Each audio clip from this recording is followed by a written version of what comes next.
today we have Zitong and Winnie, our artists, and our esteemed panelists. This event is part of the exhibition, and the Convergence exhibition is initiated by National Science and Technology Council, organized by Unreal Labs. So today we will talk about like the Forkonomy, and artists will share their insights and discuss with our panelists. And if you got any questions, you can raise your hand. Have it? Yeah. Yes. Yeah. And also we have many esteemed panelists online. So I hope today we can learn a lot from them. Okay. Thank you. Okay, thanks, Wuhao. Okay, so let's start and talk about a little bit about the artwork Forkonomy. So the artwork itself is starting from 2020. The first launch is in C-Lab, the exhibition at Q-Lab, and the work itself is surrounded by one specific question. It goes with how do we buy or how do we own a millimeter of the South China Sea? So for me, it's a really interesting and tricky question because it's talking about a paradox to own something that we kind of couldn't really own it. It's an ocean. It's a watery body that doesn't have like solid shape or like the volume that we couldn't really measure it. So I think behind the question that can extend a lot of layers of issues, which is surrounded by the ownership of certain area and which directly links to the surrounding islands or countries in that specific region, and also about certain issues around indigenous people and their land movement, which is, you could see a lot of different fields you could dive into the artwork. And that's the reason why we keep organizing these kind of events in this ongoing artwork and, or we could say, participatory project. So I'm starting with introducing two of the artists today. So the first one would go with basically attend Zitong. And Zitong is a conceptual artist whose art combines academic research with political activism.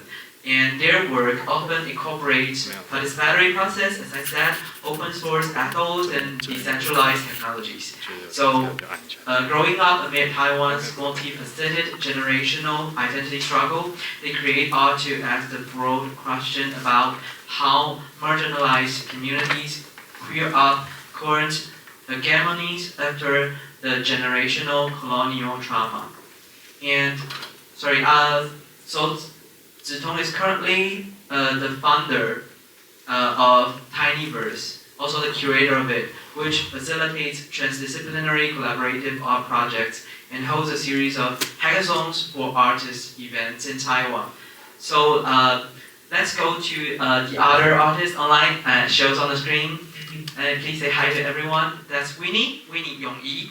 Winnie is a Hong Kong-born artist, coder, and researcher who is interested in the cultural implications of digital infrastructure that addresses wider power asymmetries, and they are engaging with themes such as free and open source culture, coding otherwise, and like digital censorship and minor technology. And they engage a series of publications and projects about digital activism and digital art. And they are currently the Associate Professor of Art and Technology at UCL Slade School of Fine Arts in UK. So after discussing with both of the artists how do we design and organize this event, we kind of pick several fields that we would like to find certain professionals in Taiwan, which is a good opportunity because this exhibition itself is cooperated with the National Council of Science and Technology, and so we kind of utilize this opportunity trying to invite a series of very prestigious professionals to stay with us today and to talk about their academic research background and what they care, what they're concerned about in their research field. So I will introduce three of them respectively. So the first one goes with Pei Zhen 老师. Yeah, say hi to everyone. So Pei Zhen is, thank you, is currently teaching at Zhenji University, the Institute of Taiwanese Literature, and her research focuses on the Cold-War genealogy of Taiwanese and both Taiwanese and Korean feminism and the archival nature of queer culture history mainly. And her current publication include 2023's Cultural Politics of Love and this year's Cold War Feelings. And we're really exciting to hear Pei Zhen's sharing about the feminism and queer theory issues. And the second panelist today goes with Mu Ming 老师. Okay, hello. Mu Ming 老师 is the professor for Zhongxin University, the Institute of International Politics now, and he served as Hindu Gongshi, the deputy representative of Taiwan mission to India in the past 4 years. And he has been engaged in international relations and political science research for more than 20 years. And in 2012, he founded 南亚观察网站, the South Asia Observer website, which is still the most important Indian and South Asian research information platform in Taiwan. And we're really looking forward for today to hear more of the frontline observation for Mu Ming about his present situation of Taiwan, India, and more like a Pan-Asia, to link back to the countries and islands around the South China Sea, and maybe certain interpretations upon like China's effects to those geographically areas. So the third one goes with Yuping. Can we make Yuping's? Yeah, hello. And Yuping is the other panelist to attend with us online. And she is an anthropologist who is teaching in Fengjiang University now. And her concern is mainly about cultural adaptation and economic changes in Austronesian societies, 南岛语族. She has conducted a long-term field works both in Taitung and Palau Borneo, and we would really like to borrow her insights in indigenous and Austronesian communities about how they deal with land issues and cultural issues around the keyword about like ownership, which is echo with the Forkonomy work today. So basically, this is the three panelists, main panelists today, and I'm going to briefly introduce the structure today. So the first session, we will ask Zitong and Winnie to talk about their artwork, and we'll have a quick Q&A after that, and we will ask three panelists to share their academic research background respectively, starting from Pei Zhen, Mu Ming, and Yuping. And we'll have 2 sessions of 10 minutes break for today. And after the 2 breaks, we will have the general discussion in the end.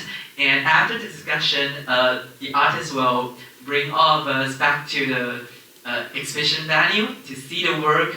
Also, maybe try to make the contract, the digital contract to buy the South China Sea's ocean.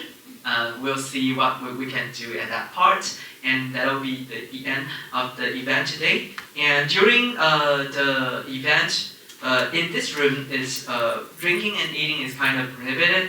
If you would like to do that, you could go to the sofa area outside, and you could freely go to the restroom, which is in our left-hand side, in any time during the event. And if you have any questions in any time, you could just raise your hand and join the discussion. So it's really because we don't have a lot of people, so I hope everyone could have a more relaxed and chill vibe to have deeper conversation with the panelists and artists today.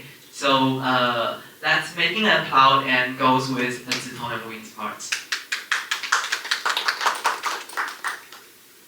So hi everyone. Good. Could you hear me clearly?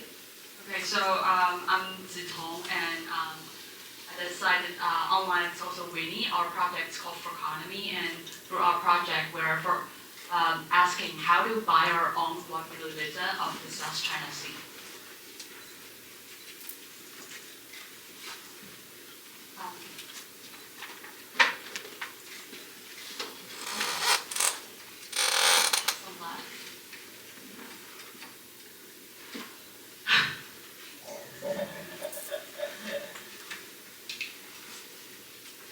So I'm from Taiwan, and Winnie is from Hong Kong. And I'll let Winnie to explain and introduce more of our part of why we are having Thank you, this Zito. project. Yes. I think the slides now in 1 point, it should be 1.1. Yeah. So hello, everyone. Can you hear me on site? Everyone? Yes. Right. 谢谢大家过来。我只懂一点的普通话。So I would speak in English mostly. So for us for this part, we would like to talk about our subject position because we think this is quite important to know why Forkonomy come together and why me and Zitong and why a person from Hong Kong and why a person from Taiwan to address this issue. So just now, David also mentioned about I'm interested in digital infrastructure. I'm also a coder, programmer, but I'm more interested in the politics of technology. It's really thinking about ownership of technology, in particular free and open source culture, power dynamics around proprietary and centralization of power of technology. But also another line of my research is around digital censorship, particularly because I'm from Hong Kong and I'm born in an era where Hong Kong is a British colony. So in a way, I went through quite a bit of process in Hong Kong, from colonial city, and then now in another form of colonization, I would say, or post-colonization. So also like interested in censorship in relation to like the fear and also the struggles. And I believe this is quite resonates with what is also going on, the different kinds of struggle in Taiwan. Next. So just a little bit of background about the Hong Kong political movement in the last 8 to 10 years. So starting in the 2014, we had the umbrella movement asking for universal suffrage so that we can have Hong Kong people select our own government, right? Instead of just only a small appointed committee. And then during 2019 to 2020, there were big scales of Hong Kong protests.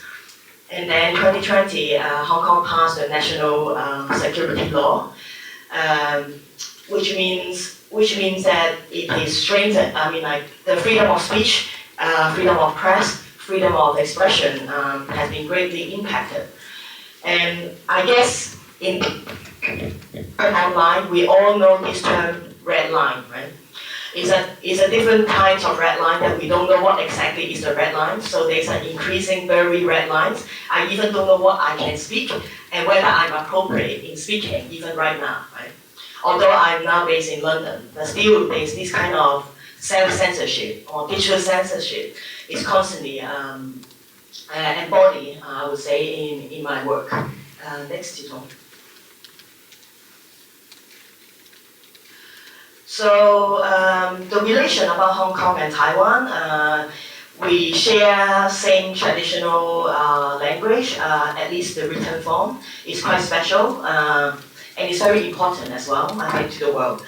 And of course, they are also because of the recent political movement, many Hong Kong people went to Taiwan in 2020 onwards. So I guess in Taiwan now, especially in Taipei, you started to see more 香港茶餐厅, a lot of good restaurants now in Taipei. I think more importantly is about we share similar kind of struggles, share similar kind of threats and concerns that bring us together to work on this project, Forkonomy. Hand over to you, Zito. And a little introduction of my background. So I'm also interested in this different political struggles and also the political struggle and differences that have faced by Taiwan. Before I have a participatory film project called Writing the Timeline, and we did a lot of film research within different indigenous communities, especially interviewing different queer women who have faced sexual discrimination and violences. And during the process, I've encountered many indigenous land disputes and how understanding more about how they deal with it. So one of them, for example, is the Karadipu solar panel dispute. Another one that also happened in this year is the Asian Salmon Company's dispute Yanian. So you can see, like, among all these disputes, the government have appropriated the indigenous land and use it and give it to different companies. And so that creates a dispute between the indigenous people, the government, and these different companies. So the reason why me and Winnie, and especially for me, want to start Forkonomy project is I want to use the ocean as a subject to rethink of this sovereignty and territory ideas.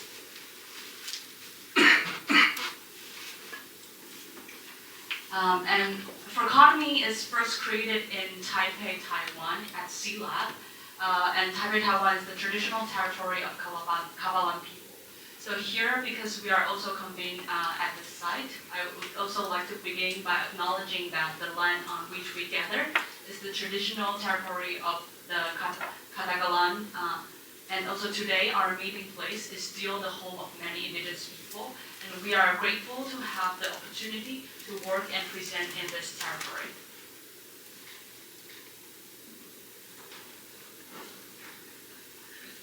So to talk a little bit more about the Forkonomy origins, it is really these guiding speculative questions that form the project, which is how to buy, how to own, how to mint 1 milliliter of the ocean from the South China Sea. It seems maybe this is like a really speculative. What does it mean by 1 milliliter? What is the volume it is look like when compared with like the big ocean, right? And we decided to take this figurative and pirated material, the sea, as our object of studies. So for this particular project around the South China Sea, it related to quite a lot of many issues. And that's also the reason why we think having a panel, having different subject expertise to see what we might open up the discussion. Because the South China Sea, as we know, is related to geopolitics, related to ownerships. But for this particular Forkonomy project, we are also using the free and open source culture as a principle to think about contract, think about licensing, think about commoning, think about ownership, also think about transaction. And also the way of how we approach the sea, we also using queer up or queering methodology to think about labor division, gender issues, hierarchies, and normalization as well. So, and all the version of the project, we are using participatory workshops to involve community practice as well. So in a way, we are thinking about communities, ownerships, and these are just some of the keywords that attach with the Forkonomy project. Next. So just dive in a little bit about the geopolitics of the South China Sea. I think Wu Min Lao Shi will speak a little bit more later, I think. So just to give the context, so this is a very significant object of studies of the South China Sea because it is one of the world's most heavily trafficked waterways for international trade. But also on the other hand, we consider this is not just only having the economic value, but there is also geopolitical side as well, because it involves the territorial disputes across different regions and nations, like China, Taiwan, Philippines, Vietnam, Malaysia, and Brunei. So in that sense, it's also one of the most disputable sea areas in the world over the territorial claims, right? So it's not just only the size of this is mine or this is yours, but also multiple Asian governments assert sovereignty over rocks because what is behind the sea is also natural resources, It's also about the rocks. It's also about the reefs. It's also about other geographic features. Next. So I think we start to unfold why choosing South China Sea as a figurative and pirated object. One of the reasons, of course, is a very sensitive area, right? Like every day there's something going on, like either military issue or trade that are going on, right? So it symbolizes also a geopolitical side that I mentioned. It's a colonial power, not just only about the sea, the water, also involve natural resources, right? Like the oil, the gas, economic trade, international relations, the space, also the power struggles, right? So in that sense, the sea gives an enormous trade value, also military value, and also exhibit world power. And this also tied with, because of the territory, this also tied with not just only the land, but also we want to think about indigenous territory issues related to rights, ownerships, and contract. So this also related to what does it mean? That's why, what does it mean by buying and owning? Because this related to how we operate the sea, how we operate the land, related to licensing, conditions, and contract. And this go to commoning. So can we think about managing the sea beyond privatization, beyond state-owned property? How can we think about the sea as a resource for the communities, as grassroots, community-based projects? Also related to code of conduct, how to operate in a fair, open, diverse, and more equal fashion. Next.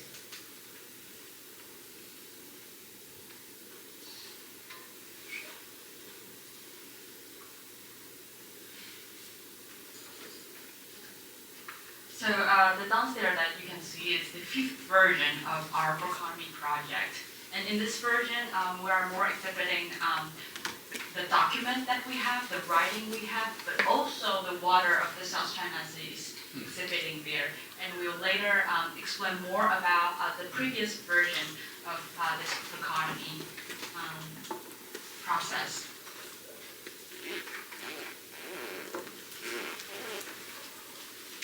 So in our, usually for every exhibition of the project, we have this component. We have the water that are literally pirated from the South China Sea.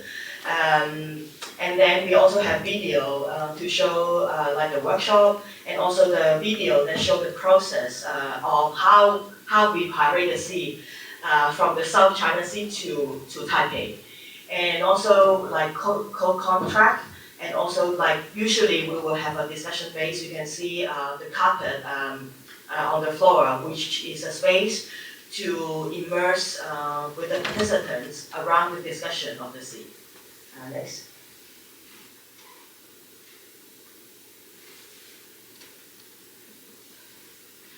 So in our first version in Sea Lab, we first is like assemble an alternative council. We invited marine biologists, indigenous activists, social enterprise executives, environmental activists to sort of come together and discuss the question how to buy or own 1 milliliter of the South China Sea. And we bring up different kind of ownership for people to discuss. For example, like co-op is seawater co-owned by everyone, or co-owned by the participants of the alternative council. And so if people choose co-op as their option, that means any kind of like management decision would need to be discussed among all these participants. The second possibility could be private owned, which means I'm the artist and I go to the South China Sea and I bring all that South China Sea jars and waters back to the exhibition site. The price of each South China Sea jars equals the labor price of an artist. So that is kind of like an artist's property. The third possibility is state-owned, which means the seawater cannot be owned by any of these participants. It's not owned by artists. It's owned by different nations. So it can be owned by, for example, like the before mentioned China, Taiwan, Philippines, Brunei, Indonesia, Malaysia, Vietnam. And perhaps as I bring all this water back to the exhibition site, I may need to apply to any of these countries about my usage of the water. And also we open for discussion on other ownership possibility. For example, like owned by others. For example, can the seawater owned by non-human beings? Or is like our the action of bring water to the site a pirate behavior? And also, since Taiwan is not part of UN, realistically, how much do we have to obey the UN Ocean Convention?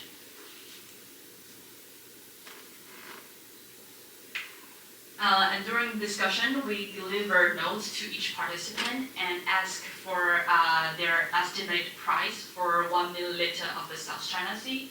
We collect all this note and have an average price that is each milliliter of the South China Sea equals to 1.61 Taiwan dollars, which is about 0.65 euro.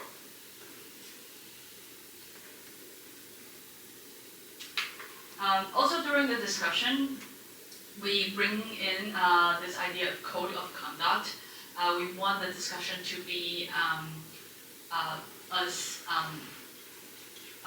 comfortable and safe for the participant as possible. So before the discussion, we ask people to share, for example, any incident of discrimination, unkindness, or disrespect that you have experienced in other communities. Take a look at different codes of conduct, because we bring like different code of conduct as a reference for them to know how to write it and how to write for their own code of conduct for their discussion. Highlight those and ask them to highlight the one that they prefer. And that is also one of the way we're thinking if in the future we have we are like including more participants, this code of conduct will serve as the way of future communication. So for version 2, the exhibition was also in Taiwan, in Solid Art Gallery. So for this particular version, what we have added is NFTs of the contract. So again, guided by this question, what does it mean by mining or co-owning 1 milliliter of the ocean from the South China Sea? We think about whether the co-ownership can be happen or facilitate beyond the Taiwan context, whether it can be more international. If you imagine like the sea is actually owned by 1 billion, 10 billion, 1,000 billion of people in the world, what that means? What would be the power, the people of power that would have, right? So one of the important elements about blockchain technology is the decentralized network and protocols. So, but on the other hand, we are also very cautious about the commercialization of the capitalistic element of the NFTs. So we have decided to push out unlimited edition instead of a limited edition of assets. Because usually on NFT, artists selling NFT, their assets on NFT is like just only 10 edition, for example. So the reason why we make it as an unlimited edition is to make as many co-owner as possible. So the money that is that we got from the unlimited edition, then we will create another 10,000. So the first launch, we have the 10,000 edition that we release in the NFT platform. And then this will become like an ongoing feedback loop, you know, like once we get the money and then we release, because also there's a charge for that as well. So what is the participant is getting when they buy this NFT? So what they are getting is the contract. So we have written the contract in English version, in Chinese version, and there's also a code version. Code, which means computer code, is a software, which means that the person can copy this code and then run in their own computer to execute the code and perform the rules, you know. So in that sense, by putting Forkonomy into NFT, we are challenging the notion of privatized access in the capitalistic economy. Next slide.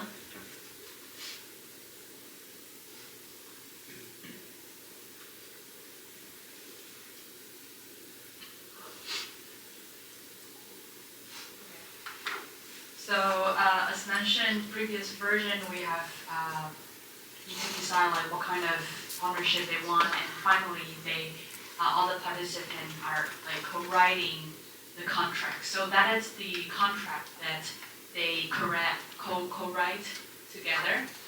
And in our version 3, we've exhibited the project in South Korea. So it is totally a different context because South Korea is nowhere near the South China Sea. So we want to ask the people on Korean Peninsula how would they make a connection to South China Sea. For them, the importance of the South China Sea issue is through political reason or for economic reason, or for them there is like more dimension for them to look into South China Sea issues. And I think it's important in a way of like how we see international alliance and how international solidarity and alliance can be built up.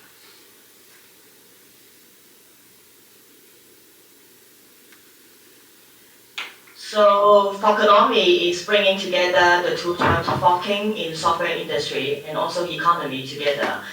So in that sense, we are, as you started to see, we are interested in ownership in contract, but also in the more participatory aspect to work together, to think about hierarchies and power relations as well. So in a way, for working on the contract, we are also asking about how can the South China Sea be co-managed by the people around the world beyond the nations. Next. So here we want to give you a sense of our code contract. So this is a piece of source code written in Bash scripting language that you can run in a computer and execute. So we see code as law. Code is also not just only computer code, but also code that you need to perform instructions when you have the law contract. So this is a small performance. And we also deliberately see code as a code poetry, code as a language, as something that is readable, both by the machine and also for the human. Right. So we will start our performance. Code equal. Contract. Ocean equal. Nanhai. If. Ocean equal Nanhai. Then echo. Queer ocean. Style equal co-op. Thin. And neat. Thin if. Style equal co-op. Then echo. One adopts the equator principles. Echo. One adopts the relating responsibility. Thin. Terms follow equal. Code conduct. For. I In. 1.61. Do. Echo. I per milliliter. Done. Echo get. Ocean. Echo. Return ocean. Terms followed. Init co-owner. Echo. Who. Read ocean. Echo. Transaction with ocean. Echo. Date. Now. So hopefully it gives you a sense, like the code, even though we read aloud, it gives you a sense, it actually goes through what is the contract about, what might be the terms that you have to commit, and also when you are actually buying the seed and at what terms. Next.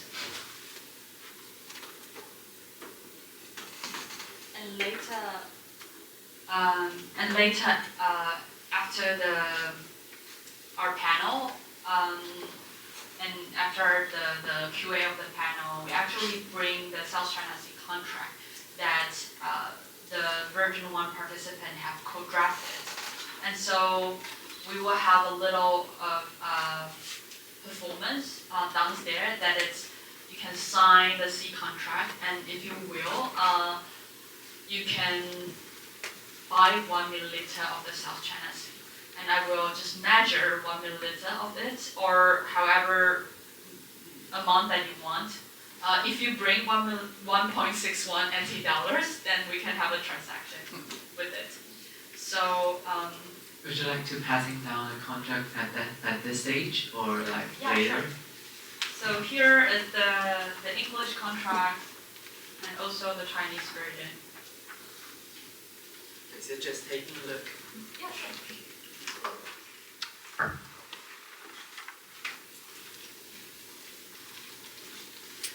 And just to add on, by buying 1 milliliter of water, you are also joining our committee, the South China Sea Preparation Committee, which means that you also have the right to vote and also the right to contribute in taking part in managing and deciding on how to manage the South China Sea as well.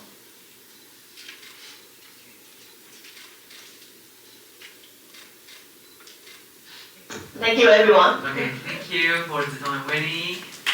Okay, so that's the first session for today, and so we'll have a quick Q&A part. If any of the audience, if you have any question specifically for the artist today or the artwork itself, like more detail or like anything that is still quite unclear for you, you could ask for now. Let me pass the microphone. So can I? To the online panelists. I want to know about, do you really forge the NFT on any platform like OpenSea? Oh, he can look. You can do? Oh, he can look. It's Sorry, so many okay. platforms, I don't know that platform. He can look. It's already. He can look in which. Do you remember like in which? Yeah. It's not on just tutorial. show us the page or whatever. Yeah, it's on Tezos line. It's on Can you Tezos. show us on the screen? Yes, you can share. You can share because you're in the meeting room as well, right? Oh yeah, sure. So I just like share my.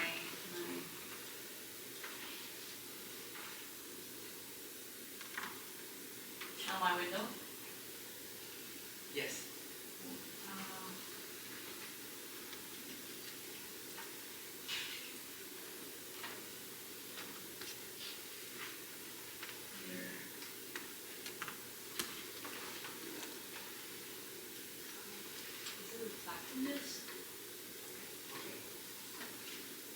So this is the object.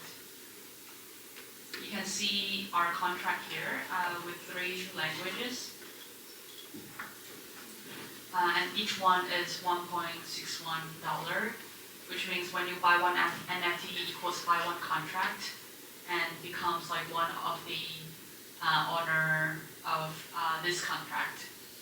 And it will operate beyond this kind of like government sovereignties. Yeah, a little adds on. Yeah, because I just learned to use this platform a days before, and I think it's quite easy to use because it's kind of easily linked to a wallet, which could link to your own Google account called Kukai wallet. So you could use Kukai wallet to link to this specific platform, and you could buy this contract as an NFT. Another question for both Tom and Winnie.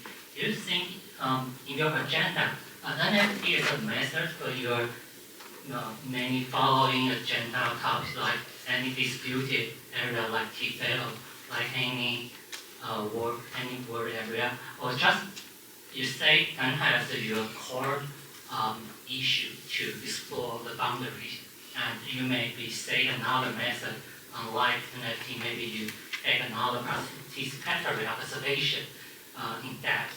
So what's your next artistic agenda, or for Winnie, what is your next academic agenda for your, like in your career? So, 南海 issue or NFT issue? Oh. Okay. Winnie, do you want to share first or me share first?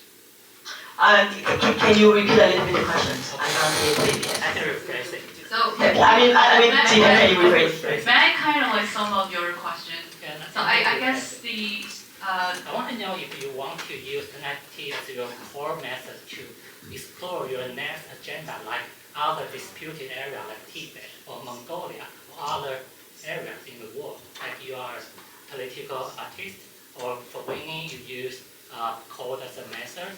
So I want to know, you just put NFT as a method, or you just want to explore all the political agendas? did you hear it? So probably Okay, I think it's about method, right? Our ways of working with this project, and also maybe related to other kinds of power struggles. Am I correct? I guess this line. So for me, it's because I'm constantly always exploring different ways of working with power relations, to examine power relations of technologies. So in my usual practice, so looking into specification, coding as a way of thinking, and also working with people like communities, and having dialogue with them is also like a way of working for me. So with Zitong, in a way, like by putting in Forkonomy, forking and also economy together, it also helps us to sort of solidify also our different perspective because of our positionality, not just only about our research interest in indigenous or our research interest in technology and infrastructure, but we do need to find ways to share about or how to unfold the power dynamics and also the struggles that we have, in a way aiming to build solidarity and having international alliance, not just only in the Taiwanese or Hong Kong context, right? So by having participatory workshops before in Taiwan, but also we got the invitation from South Korea. This also adds another dimension to think about how can this South China Sea project relate to other people who they might not have direct relations with the South China Sea. What is the common ground that we can bring people together to have a discussion around ownerships? Zitong, do you want to add on this? yeah. And I'm thinking like personally, I actually have some more project that are related to blockchain technologies. So one of my projects called Positive Coin, which I made, started in 2019. It is a currency that the price related to the 8 stigma of one region. So for example, the 8 stigma is higher, then the price will go higher as well for that currency. And if it's lower, then the price would go lower. I want to, at the very beginning, I want to emphasize on the bug chaser community in AIDS community, who are people who actively wanting to get HIV. So for people within the community, if the price of the currency gets higher, the boundary of that community gets stronger. But when the project was being invited by Chinese curator and was being invited to show in Beijing, it was at the time of 2022, at a time that we're still like heavy COVID restriction by Chinese government. It's really hard to get their opinion around HIV stigma. So at the time, but also actually the project about Positive Coin is not just about people who have AIDS, but also about this healthcare control, healthcare policy that infiltrates among our body and among like everybody's like everyday life and their identities. So I actually distribute another kind of questionnaire about like how they think of governments control over disease, and this disease is very abstract. I said it's HIV, but I think like people in China would easily connect that to how government control their COVID spread. And they have their own keywords written in the questionnaire, and then we bring all these keywords out and then put it as blockchain. So I think the point of NFT and blockchain usage, it's not only about kind of like selling art or having a nice prize, but the core of that technology is preserving information and not to let anyone alter it. And the purpose of that project is also that, to prevent Chinese government censorship over this opinions. Any other questions for the artist? Maybe the other panelists or viewing online? You could also raise any points if you want. Okay. So if not, we could save it to the final general discussion part, and we will move on to the next year. So let's invite Paige and let's give her a clap.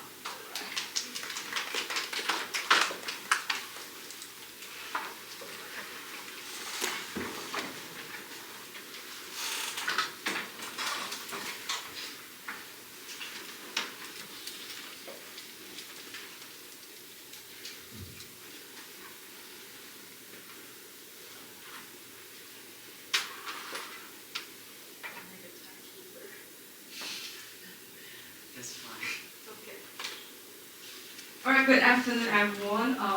My name is Ino Chen. Most of my colleagues and friends all call me Ino, so you guys can just call me Ino. And yeah, it's really a thrill experience to be part of this panel discussion, because the whole topics of the panel and also the theme, the focal theme of the artwork is really fascinating to me. Even it's like because I'm going to present the role, talking about queer part, right? Queering or queer art. But I think it's really helpful for me to re-articulate my current research project.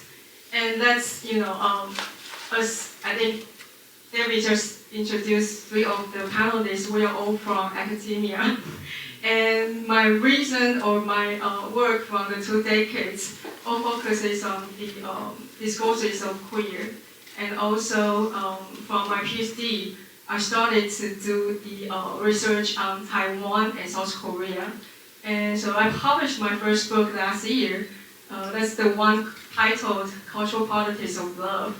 And in that book, I try to offer a new cultural history of the colonial experience of the 2 regions or 2 societies.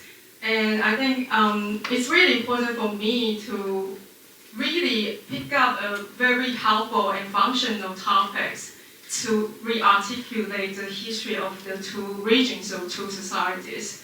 And after I finished my first work on the colonial periods of the 2 historical regions, and I continue my project to the Cold War era. So I published the second book this February. It's titled Cold War Feelings. And actually the subtitle is Politics of Gender and Affect in Taiwan and South Korea. And in that book, I try to focus on the legacies of colonialism and the Cold War ideology of gender normalization, and also the emotional regimes in the post-war era Taiwan and South Korea. And my current project will be continuing to explore the core genealogy of the feminism in both 2 societies, because feminism is really hot topic in the past decades in Taiwan and also especially South Korea. And I also have another project on rethinking the idea of archive and to approach a new way to document the cultural history of Taiwan and South Korea, the queer history.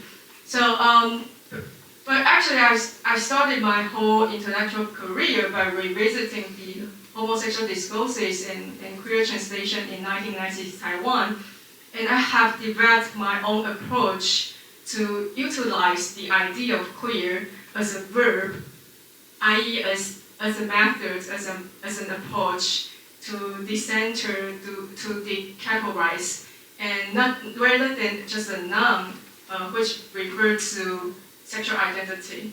So because since when the term emerged in early 1990s North America, the queer activists, they already tried to,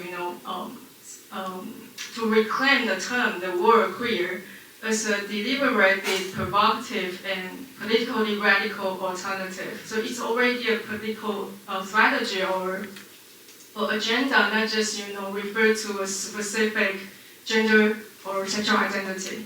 So, but nevertheless, in many cases, sexuality is still an important issue for developing the approach of queering, and this leads me to the first section of my presentation. So I prepared 3 sections that each section refers to the question the 2 artists offer and refer to me in advance, and also it has a lot of things, to many extents speaks to my own research projects on Taiwan and South Korean history too.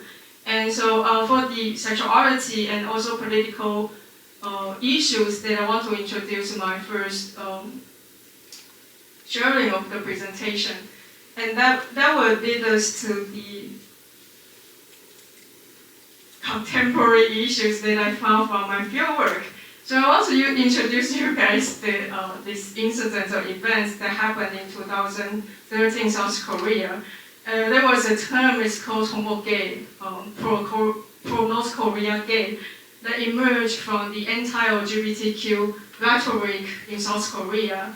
And this has evoked a feeling of the past political terror and brought the association between sexual perversion and the political subversion into question. It also leads us to reflect on the anti-communist era, when the domestic contentment for the political other, i.e. the communists, also authorized contentment of the sexual other.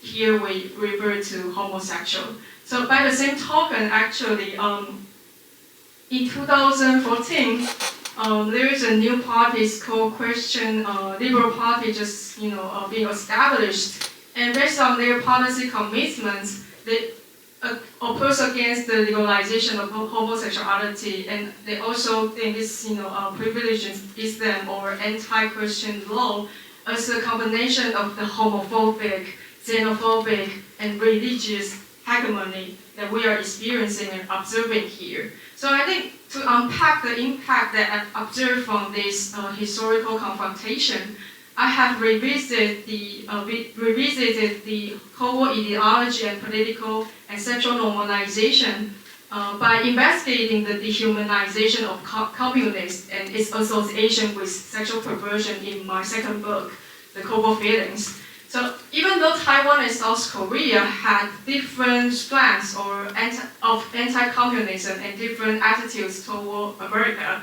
in early post-war era, the Cold War anti-communism and humanism have mediated the division of the 2 Chinas and 2 Koreas, as well as the perception of the communist and homosexual as internal threats to us. So reflect from the answers, the questions that 2 artists raised to me, that South Korea have developed a so-called hyper-masculine nationalism in the course of its decolonization and world mobilization. Hyper-masculine nationalism here not only emphasizes on masculinity, but also suppresses the femininity, and more importantly, it reinforces the establishment of patriarchal system and gendered division of labor, and treating women and other kinds of sexual, underrepresented subjects as inferior in a society. So in the very early post-war era period, like the 1950s and 60s, the sacred gold of South Korea, which has just been, been free from Japanese imperialism and colonization, and then thrown into the Korean War in 1950 to 1953, and in the immediate post-war period was to reverse for the nation to reclaim or restore its masculine national identity through the militarism. And in such an atmosphere where military service was considered the supreme expression of the national belonging, and women were, relegated to the second-class citizen status due to their supposed physical limitations, and were even regarded as untrustworthy due to their supposed ability to join the community party as a result of their feminines. And I think the whole issue is like in the Taiwan is totally different, because even in like the current geopolitical tensions or issues that we are experiencing in Taiwan, from the civil society, we started the trend of the civil defense training, right? 就是民防运动. And one of my close colleagues, Liu Wen, from she's the associate research fellow in the Institute of the Ethnology in Academia Sinica, 就是在中研院民族所工作的这个刘文老师. She already, did a lot of field work on the grassroots mobilization of the civil defense. And what she observed from the field work is that gender or the age or the ethnicity are not centered to what we imagine maybe, the Taiwanese middle-aged cisgender men. But actually, there is very, very wide spectrum, and there are so many women women participants in those civil defense servants. So I think this totally different kind of landscape that we're experiencing established in Taiwan now. But I'm going to move to another issue that militarism speaks a lot to the geopolitical situation or tension we are experiencing now. And now we are stepping into the so-called new Cold War era, right? 新冷战时期. But still, we focus on the tension, the competitiveness between the two different kind of nations or different kind of imperials under or based on the so-called nation-state level. But always want to put gender or even race as a category that to engage with the very nation-state centered oriented understanding of the whole new Cold War issue. And so here we have to move on to the militarism issue here. And around the same time that I did the research field work in the South Korea, there is a really, really important issue happening in the army in South Korea. So I want to just very briefly introduce you this subject. Her name is Byung Hee-soo, and this very simple outline of what she is, what she was, and what was happening to her, and what it speaks to the whole queering militarism, or how transgender or LGBTQ military soldiers face or struggling with under the idea of the hyper-masculine nationalism and also the new Cold War militarism.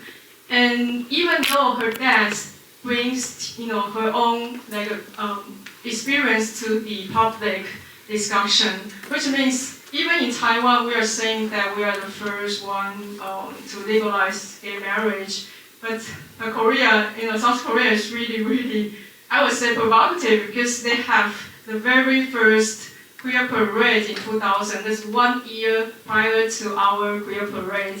They have the first come-outed election candidates for the Congress in 2008.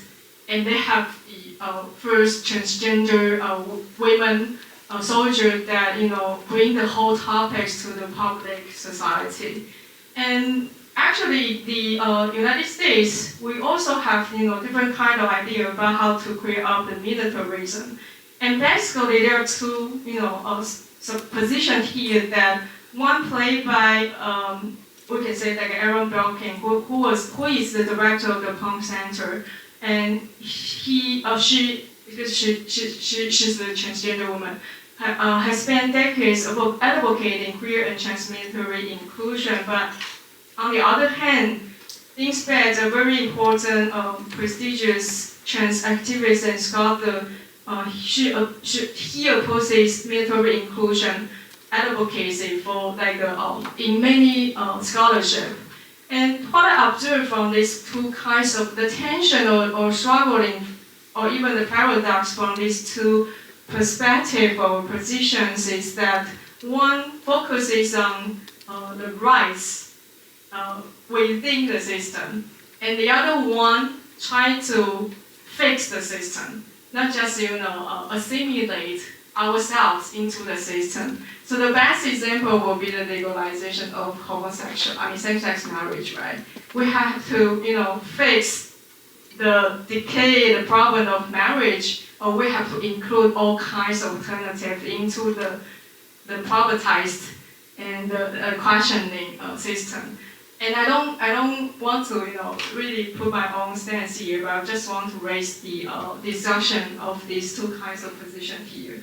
And that leads to the last part of my sharing. That for my own research projects or the methodology of the queering, I have been trying to conduct my research with these leaders and also with the approach of interreferencing.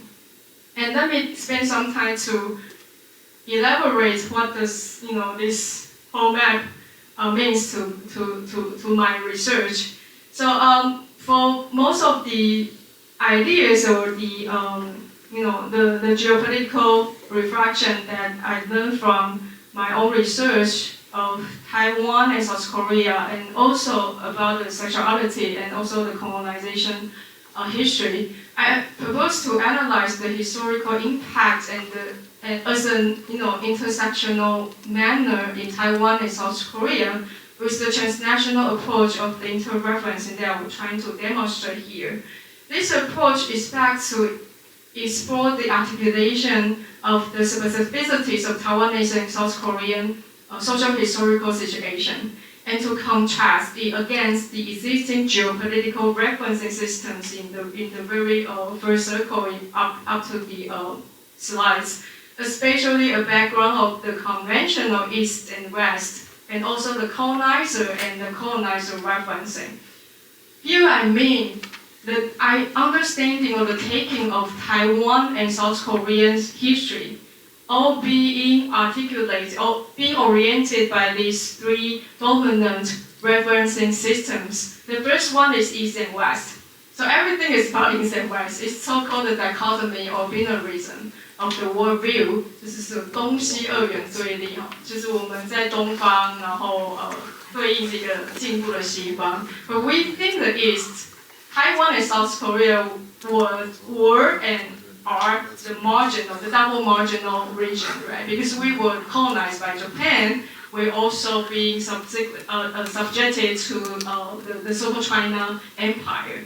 And the second one is empire self-referentiality, because almost all the imperialism or empires, they all reference the other to construct the self. And the third one is more important because that makes the unidirectional referencing of the colonized and the colonizer. That means Taiwan and South Korean history always being limited or contained within the worldview between colonizer and the colonized.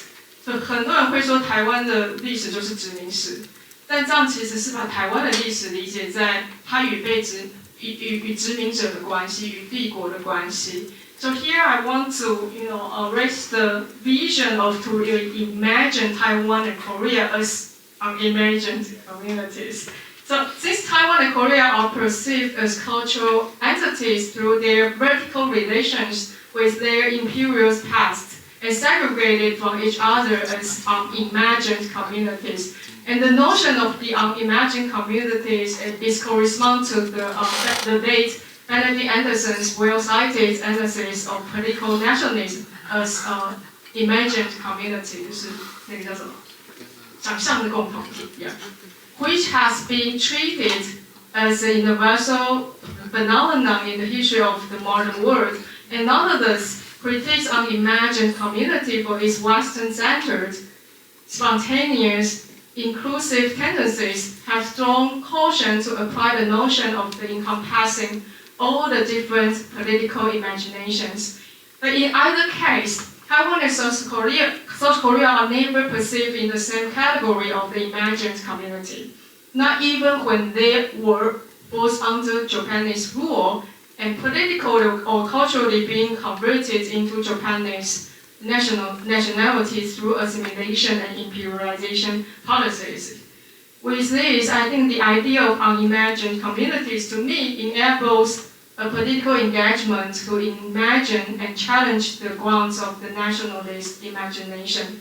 And even to me, the most important of these leaders of projects that to put forward these unimagined communities, not just as the communities they are beyond national boundaries, but also for those who are internal to Taiwanese and Korean society, and they are the political others. They are the sexual minorities, and even some of the ethnic underrepresented people, and to challenge the normative ideas that are constructed by the colonial regime and also the ideology of modern states. And I think the whole project speaks, the idea of interreferences speaks a lot to the idea of forking, because it's not just celebrating the alternative or the independent branches. But it's really important to reimagine the world order to form the so-called international alliance. So South Korea, yes, in your projects, you already pointed out the position of South Korea has nothing to do with South China Sea. But you still try to, flash down how, even though geopolitically, physically, it's not related, but how this kind of thinking can help us to go beyond the physical containment, the restriction, and to re-envision certain kind of alliance, like across different kind of physical regions, gender, ethnicity, race. So, and this is the way I try to envision Taiwan and South Korea's, the solidarity between Taiwan and South Korea, and also the solidarity between different kinds of sexual minorities. And I'll end my presentation here. Thank you.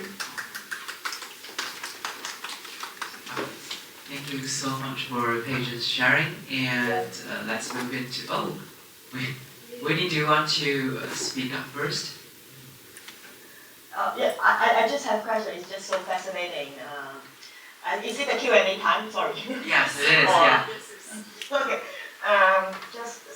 Thank you so much, Peter Marshall.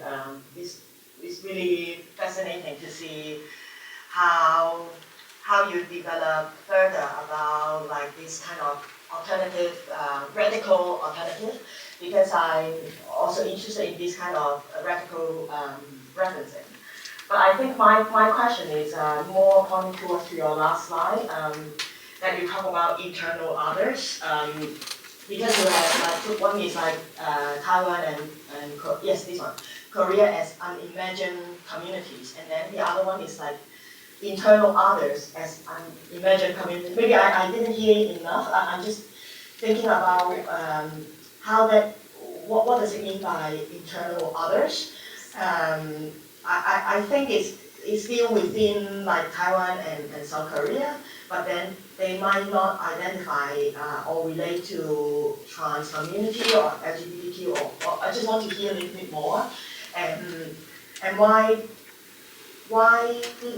Because the time when you talk about this is also you are pushing forward as a way to imagine different ways of solidarity and also community building.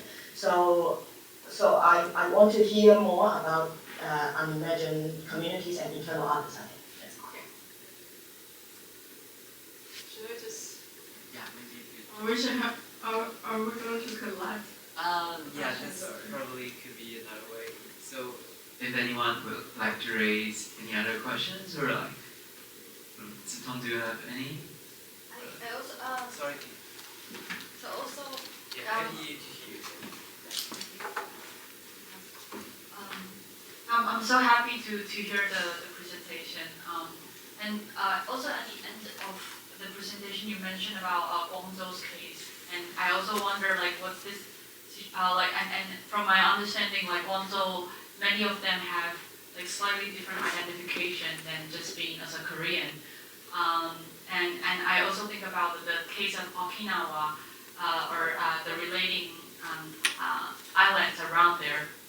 So I also want to hear more about how you think about, because it's just like briefly mentioned, but I also want to like relate it to Winnie's question, maybe like this internal others, or like how, for example, Guangzhou and in Japan, Okinawa's situation, how that further links to your presentation. Yes.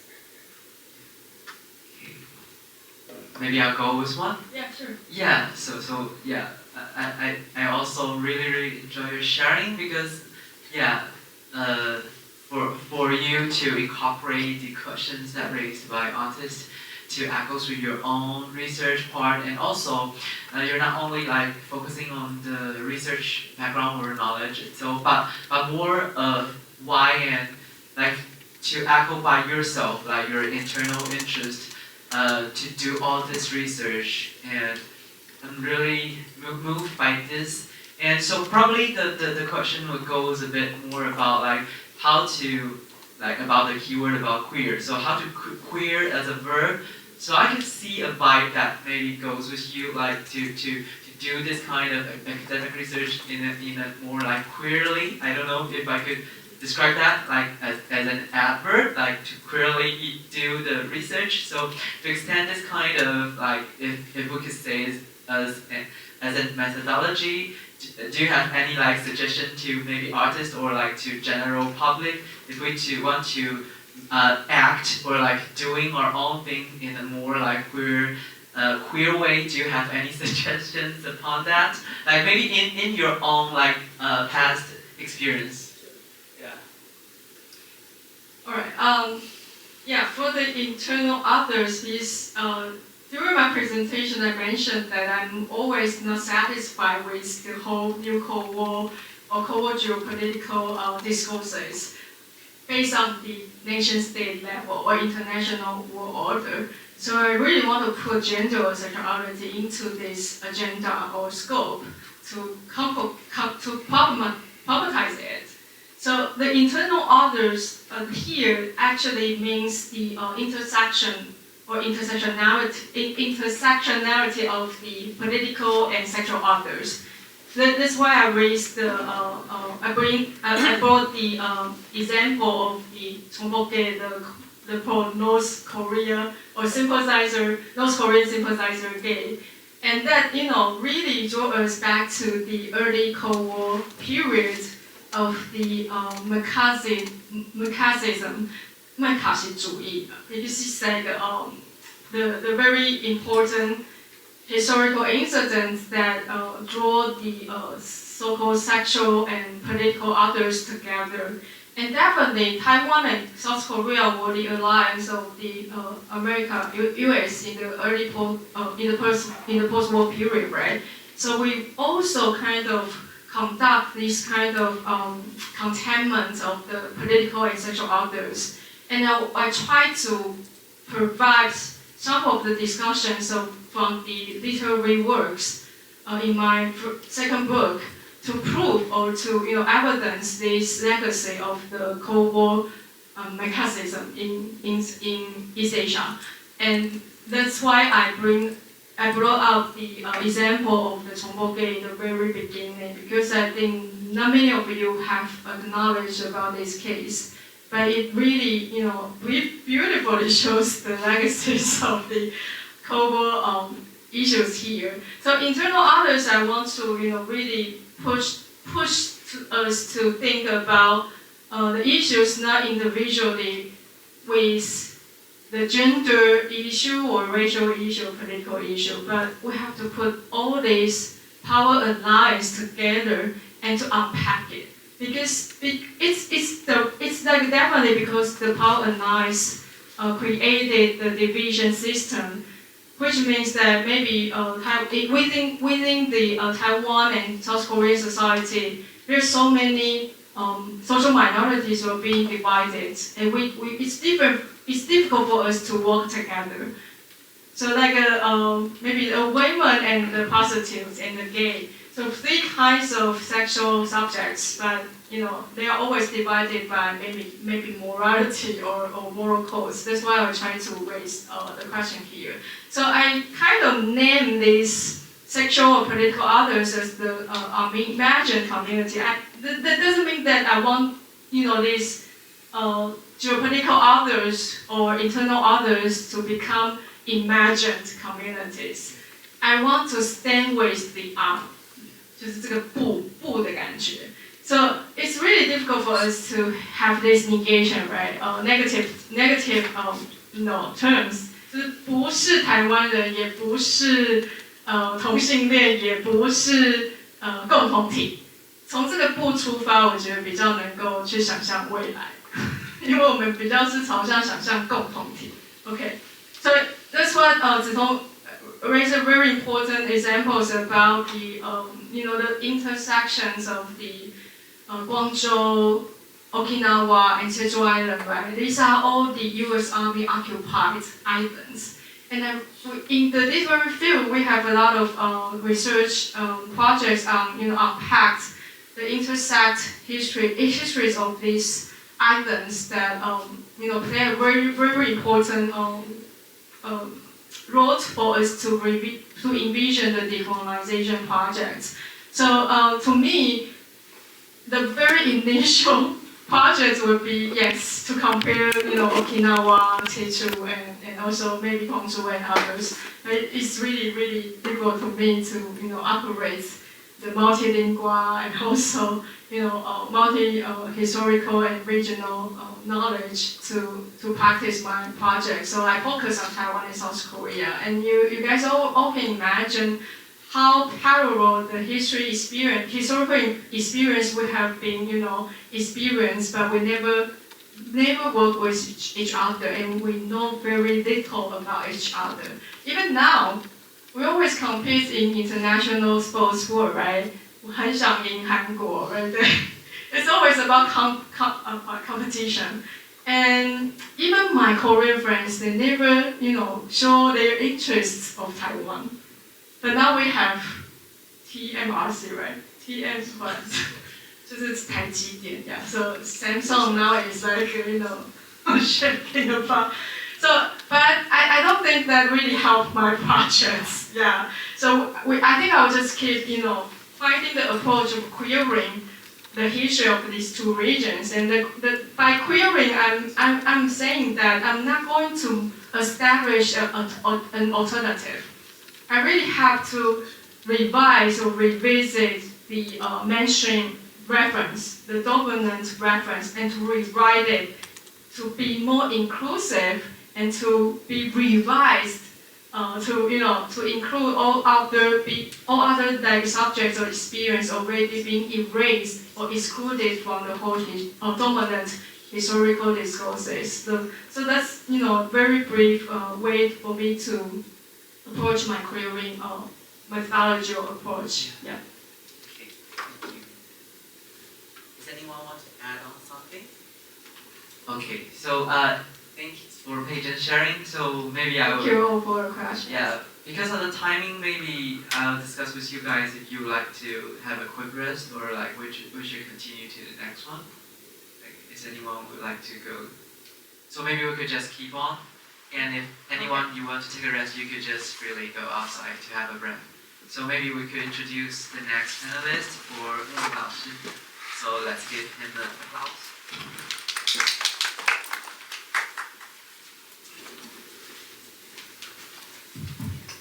my PPT. Okay. When I received an invitation about this, it took me some time to figure out how I should, speak or present. Okay, let me show my. Okay, yeah. Okay. Well, you can see my background. I'm now teaching at. Oh, sorry. Yeah, I'm now back to 中兴大学 in Taichung. 太乖了。Okay. Hey. So I have to push on it. 我按了。Okay. Stop here. Okay. Yeah. I just returned to 中兴大学 in Taichung last month. Before I was in India, I lived in India for 4 years, working there as a diplomat. But actually, I'm a professor. I teach in Zhongxing for since 2008, and my research. Earlier, I did a lot on China, but in the past 10, 12 years, I worked more on South Asia, also on India.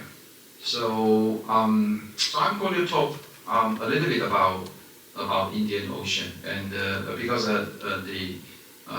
the exhibition here is about South China Sea, I also want to talk a little bit about South China Sea. I try to not to be too academic, but this is 国科会, right? Yeah. And this is the 1990s. Yeah, 1990s. So after like 10, 15 years, it became like this. Yeah. And this is 2017. Wow. They even have airport.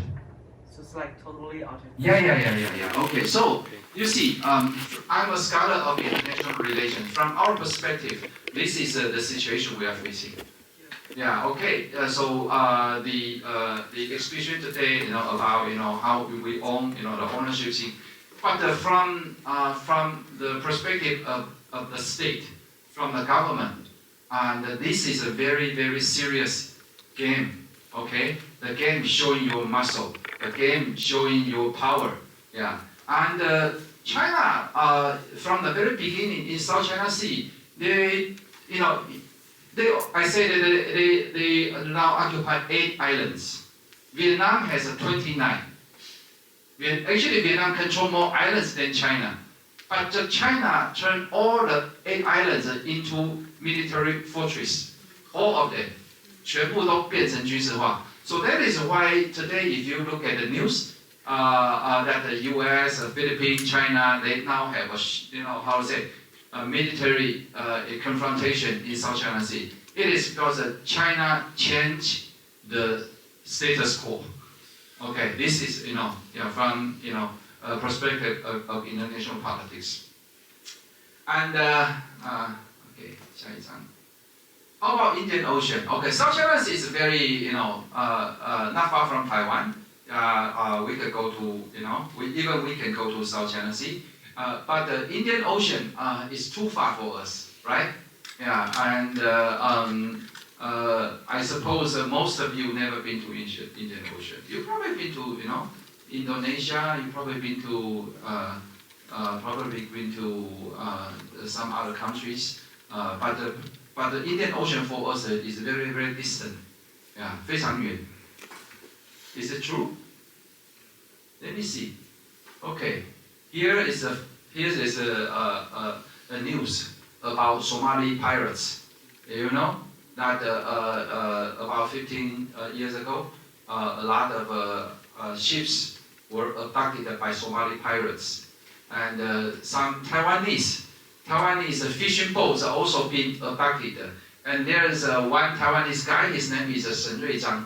He was abducted by Somali pirates in 2012 and finally released in 2016. And you see that the Somali pirates even released his photo, asking for ransom. Yeah, 要赎金. Yeah. Okay. So for you, me, and most of the people in Taiwan, that Indian Ocean is too far, but actually the fish we eat come from Indian Ocean. And the fishermen who catch the fish are abducted by on the Indian Ocean. And after 4 years, he came back.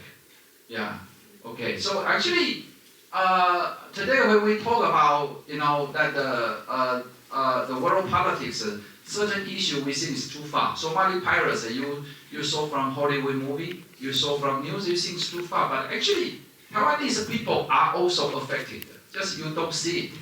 Yeah. So when I start to do some research about not on Somali pirates but on the Indian Ocean, I wonder any of you probably heard of this in about 20 years ago in 2003 that the American think tank they released a report. This report said that be careful. You have to know that China is very ambitious. So China will try to build up a lot of new strategic deployment. Eventually, will make the Indian Ocean, a part of the Chinese sphere of influence. And also, you see, China start from South China Sea, and then go to Sri Lanka, and go to Arabic Sea, and eventually to the Middle East, and also go to Africa. Yeah, and at the time that the Chinese government response to this is that this is a totally fake. Yeah, China is a very responsible and peaceful loving country, so we will never deploy any military force to the Indian Ocean. Impossible. Yeah, in 2003, Chinese government said no, impossible. Yeah.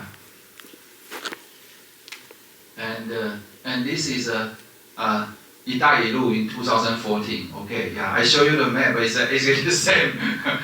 Yeah, you see, yeah. In 2014, when Xi Jinping said, "Yeah, we are going to, rebuild the maritime Silk Road," and actually, you see, it's quite similar.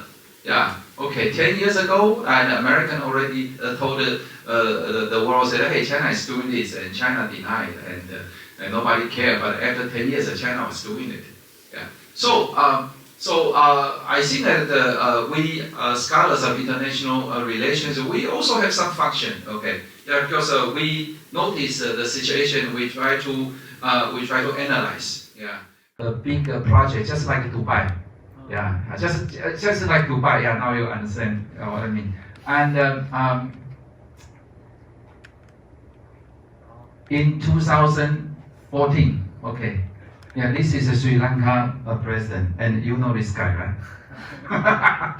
Yeah, he went to Sri Lanka. He said, "No problem, we'll give you money. Yeah, you can build, that as much as you can. Yeah." And Sri Lanka government was so happy. Yeah, and remember, when I say that this project in 2014, the estimate cost is 1.4 billion US dollar. 14亿美元哈 $1.4 billion. And in 2019, the total cost become like this: $15 billion, more than 10 times. Okay. And I show you some photos I took. Okay. Yeah, this is in 2016 they signed another new agreement on continue the Colombo port project. This is Colombo in 2013 when I visit first time. I think my first time. 我去斯里兰卡 I went to Sri Lanka 9 times. In 2013, yeah, it's very beautiful. Yeah. 2013, you see that their seashore is very peaceful, sunshine, and the people, they go to the seashore in a late afternoon, evening time before sunset. It's very, very beautiful. Yeah, it's very hot but very beautiful. Yeah. This is 2017. Yeah, it become like this. Yeah, you see a lot of construction, being done. It's not done yet. Yeah, but the beautiful seashore is gone, and who is doing it? Chinese. Yeah, Chinese. Okay. Chinese government told Sri Lanka that you let us build a port and we will bring you, job opportunities. But they don't hire Sri Lanka. They got the labor from China to build up the whole seaport. Yeah. And as I said, the original, cost is 1.5 billion US dollars. But the price keep going up. Yeah. Sri Lanka is a small country, and the people, people are very good, yeah, but they are not rich. So how can such a small country and the people to afford a big project like this? They cannot. Yeah, just impossible. And this is April, about 2 months ago. I went to Sri Lanka again, and I said, oh yeah, Colombo's whole city, been built up. So I want to take some photo. I went, but because I cannot see much, yeah, see. But it looked like the seaport project already complete. And then I searched the internet. I tried to find out what it's supposed to look like. This is what the Chinese government promised to Sri Lanka, saying that if the Colombo port city being built up, it will look like this. You see. It will look like this, just like Dubai, right? Okay, Singapore. But actually, right now, it's like this. Everything is halfway done, and they already spent 15 billion US dollars. Yeah, only a small segment being completed. Just some convention center, some office, some parks, but the whole part is now still empty. Yeah. So what I want to say is that for a scholar of international relations like me, I had a chance to see the place. I can really feel that the power politics or the expansion of great powers, actually they do have a significant influence over the regular people's life. The people, for them, they could have a very simple life. They could go to the seashore and see sunset every night. Yeah, and they could enjoy, the beautiful thing. The life could be simple. But the government of Sri Lanka said that we could, become richer and prosperous, and we could have a new technology, and we'll have more investment. And then they borrowed a lot of money, and eventually they got this halfway done project over there. Yeah, and the Sri Lanka economy today totally depend on China. And so the geopolitics in the region also changed. Okay, 10 years ago, nobody was in Indian Ocean, but today Chinese are there, and the Indians got nervous, so Indians also jump in. Americans also, got nervous. They also jump in. So Sri Lanka or Indian Ocean became the second South China Sea. Okay, that's my observation. I'll stop here. Okay, maybe later we'll have discussion. Okay, thank you. Yeah, I think that's a lot of new information for most of us today. So yeah, any feedbacks or questions, comments? All welcome. Oh, okay. Winnie, you could go first. Thank you, Muin Lao Shi. It's really also very fascinating to see the trajectory and the development. I think towards the end you mentioned about the dependency between Sri Lanka and also China. So I have a feeling that this is the way of how China used to do, in terms of how they also provide a lot of capital to South Africa as well. So I think my question is so it becomes a codependency, and then there's no way for the citizens in Sri Lanka, for example, to object, or because they do not able to foresee what will be changed after this sort of development, or still under construction, or even we don't know whether the project will be finished, right? It could be just stopped in the middle, and then this is how it is, right?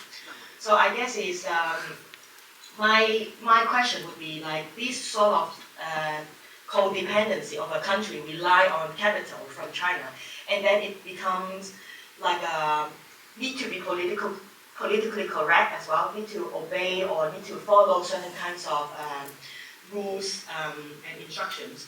So I guess it's how do you see the future, maybe? How do you see the future of these kind of codependent countries? Yeah, okay. To answer this question in a very simple way, I would say that in places like Sri Lanka, actually in some other places in the world, we also see similar situation in Africa, in the Middle East. And I would say that the competition between these great powers are increasing. Yeah, earlier they only rely on the local funding for development.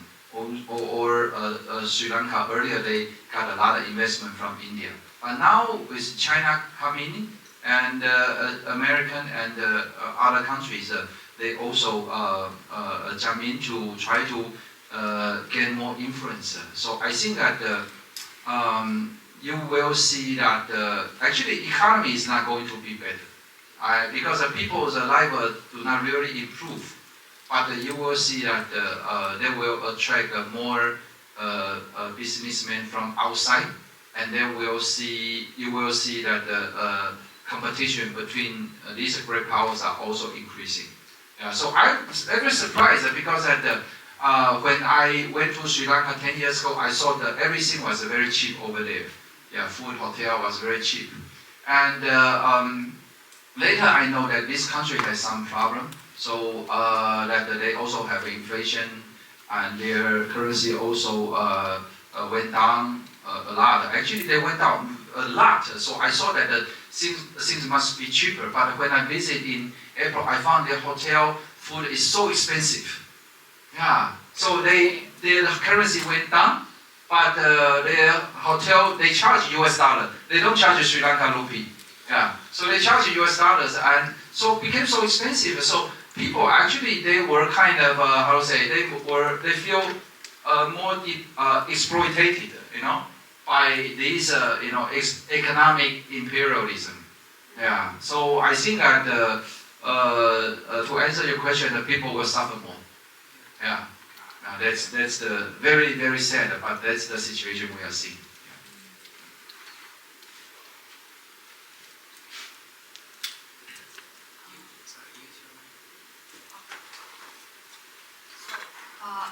I want to ask more about Americans' strategies on the Indian Ocean. Okay. And also, if I may, I want to also share a little. Actually, I have the chance to travel Madagascar before, and it was really some similar situation as Sri Lanka. They have. I visited Sambava, which is a major production site for vanillas, which is the black gold for Madagascar, and they couldn't, because of the local economics, corruption situation, they couldn't build the road from Sambava to Antananarivo, the capital of Madagascar. And since China government have been introduced, their capital being introduced, they finally have their highway from Sambava to Antananarivo, which is also caused multiple mayors in Sambava and Antananarivo to be elected. So all these government mayors are also supporting China as well now. So just some similarity that I'd like to share. But my question, is about American strategy on Indian Ocean. How would they see, and what kind of major strategy they place at this place? Actually, I think America's interest in the Indian Ocean is lower than their interest in the Pacific. Yeah. Even right now, you see my presentation topic is called Indo-Pacific. Because right now when we talk about Indian Ocean and the Pacific Ocean, we connect called Indo-Pacific. It was a term created by Trump. Yeah. So after Trump, we keep hearing that. So actually, now Americans are also trying to tell countries like India, Japan, saying, "Oh, let's work on Indo-Pacific together." Yeah. But actually, Americans' strategic interest in the Indian Ocean is not that high. Yeah. But in the Pacific, it's very important. Yeah. And America in the Indian Ocean, they have their own. I cannot say colony, but they have their own island, military fortress. It's called Garcia Island. Yeah, Garcia. Yeah, and also Americans have the aircraft carrier in the Gulf region. Yeah, so actually Americans they do have some influence, but traditionally Indian Ocean was overseen by Indian. They had aircraft carrier since the 1960s. Yeah, but India's military compared to the U.S. or compared to China is still lower. Yeah, so I think that right now the situation we are seeing is that China now, if they control the South China Sea, the next step is that they are going to the Indian Ocean. Yeah, and if they go to the Indian Ocean, it will fundamentally change the strategic landscape we see today. Because earlier we see, oh yeah, that place that nobody cares. But right now you will see that China's influence are increasing in the region. Sri Lanka is only one case. Actually, there are also other countries, other islands, and other seaports are now becoming, under Chinese influence. Yeah, Djibouti, Pakistan, and Myanmar is all like this.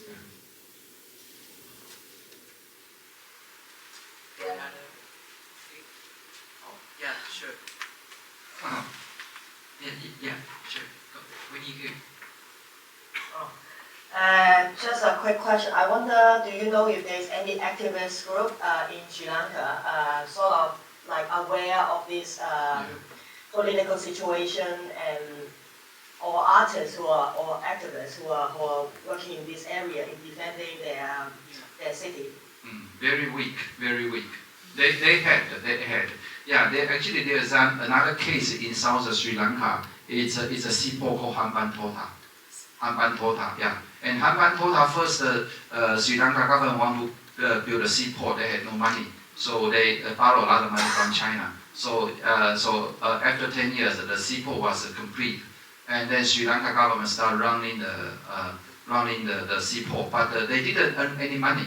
So after 2-3 years, they went bankruptcy. So eventually, they told China, so you come back to run this seaport. China said, okay, I can run the seaport, but I don't just want the seaport. I also want the surrounding areas. I want the lease for 200 years. 200 years. And then Sri Lanka society, everybody's so angry. So they have a big protest. So actually they have a protest. And finally, China said, okay, then I will get the seaport and the surrounding area for 99 years. Hey, sounds very familiar, right? That's Hong Kong. Yeah, Hong Kong also, right? Okay, yeah, the British also leased Hong Kong for 99 years. Actually, China do the same thing. The British Empire did 200 years ago. They leased Sri Lanka seaport and the surrounding area for 99 years. Yeah, so actually, colonial power, they are all the same, no matter 100, 200 years ago or today. If they have a chance to control other countries, they do. So to answer your question, that Sri Lanka's civil society, actually they have a very strong, anger against the Chinese government. But they are very weak.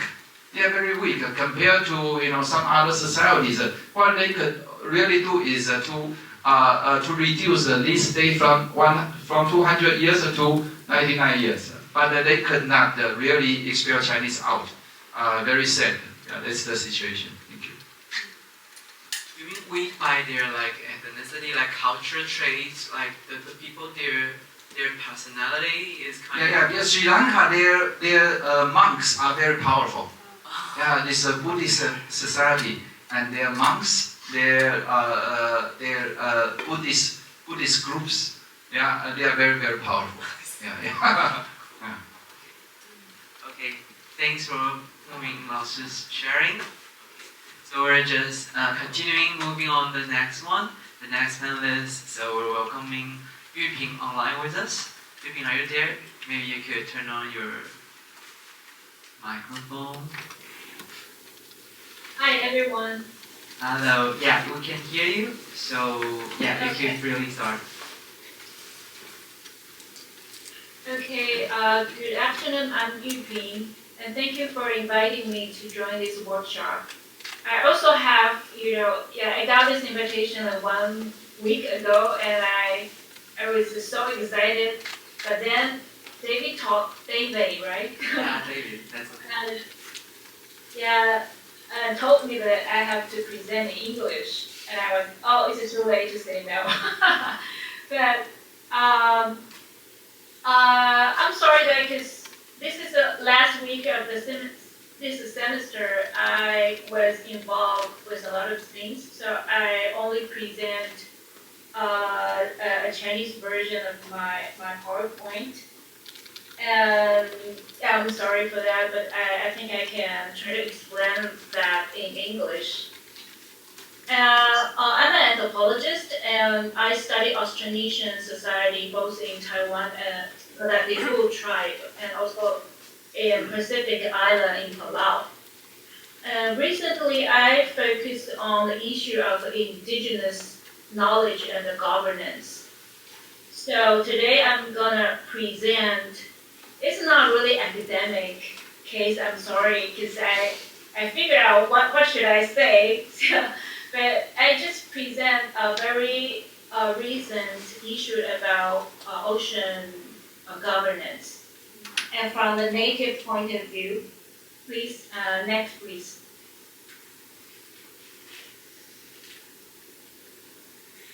Palau has a very great achievement. They announced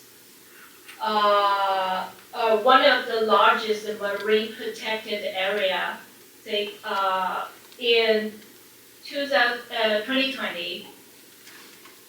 They protecting 80% of this country's national water for not taking anything, like prohibit any kind of fishery. So all the world are like very surprised how Palau can make it. And today I'm gonna show how local knowledge and the local autonomy play a very important role to structure the governance system. Next, please. Palau's protected area has a long history. Like Palau is a very young country. Like it was independent in 1994 and open to tourism in 1996. But before they opened to the tourists, they have organized certain protected area like Jellyfish Lake. If you ever visit Palau, you will know it's a very popular place. And also they set up the first shark sanctuary in 2009. And also there is 70 islands in Palau. It was totally prohibited by anyone. Like nobody, even Palau, cannot go inside because this place like breeding a lot of fish for the whole world. And until 2020, they organized the Palau National Marine Protected Area. And so people usually very interested about like how Palauan can make it. And next, please.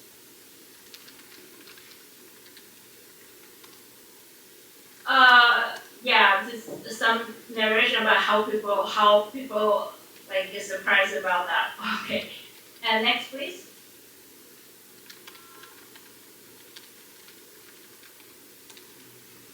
Okay, next, please. And next, please. So I will give a very brief introduction about where is Palau and also their culture. Palau is one of the Austronesian speakers. And okay, next, please. I think it's a very basic information. So. Okay, it was located very close to Taiwan. It's and also very close to Philippines. Next, please. Now here is the Palau. Okay, next, please. And Palau was composed by volcano island. You can see the bigger one, and in the southern part is composed by coral reef. And you can also see there the ring, like very light blue. That's also coral reef, like around this island.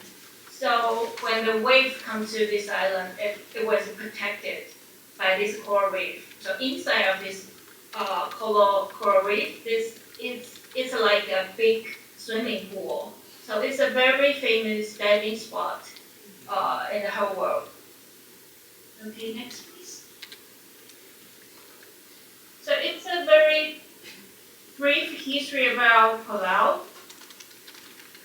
The colonial history in Palau is from Spain and Germany, Japan, and the US.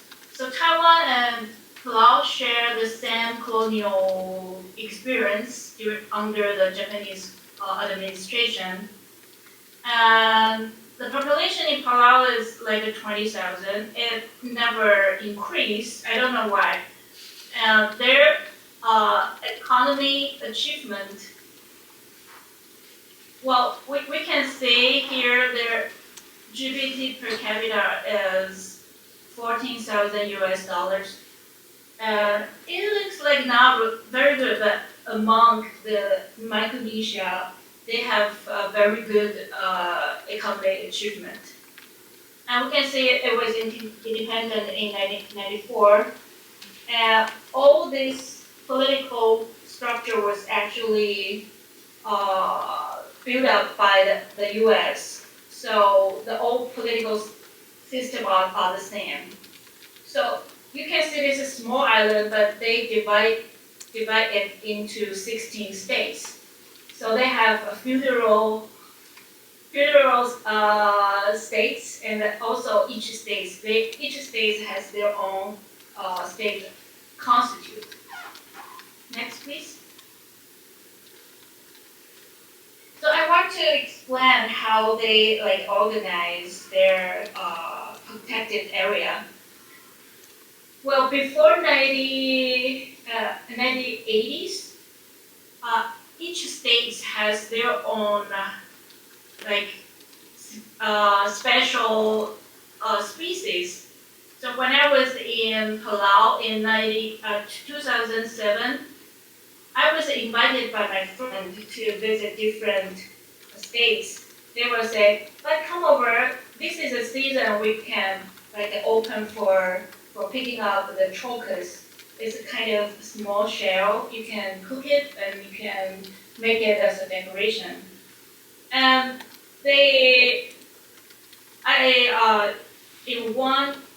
in February in 2008, I was invited to one state, and they say it's an open season for hunting the turtles. So I was shocked that when I went to that state and I saw there are a lot of turtles got killed and they cook it as a meal. And I said, "Oh wow, is that is that legal to get a turtle? Because I know some species are protected species." And they say every February is the only season to open for the hunting. So they told me that every species they only open for 1 month, but it depends on their situation. If it's not the breeding season, this is the only time that they can go hunting. But when I was there, I was doing research about land dispute. So I didn't really know why. But until right now, and I figured out why they have this kind of open season for certain kind of species. Because each state has their own conservation area. And why they like organize, how they organize this conservation area based on their traditional knowledge about, we call it food. And food is local. I would say it's morality between human and the nature, and human and the supernature, and even the morality between people. Like these two, like last year, the paramount chief of Palau just passed away. And my friend told me that during the month, Palau has a national curfew. Like people cannot stay outside after 10 p.m. because our paramount chief just passed away. So you cannot stay like over 10 and have fun and drink. So after 10 p.m., like the whole country was like silent, keep silent. Everybody stay at home. And my friend told me that's also food. So food is a very interesting local, how do you say that, the morality that relating to nature, supernature, and between people. So I would translate it as a rule of behavior, like because Palau living in this island for thousands of years, they observe the natural phenomenon and like work with people, so they gradually become like organize this all this behavior, and they call it food. Okay, next.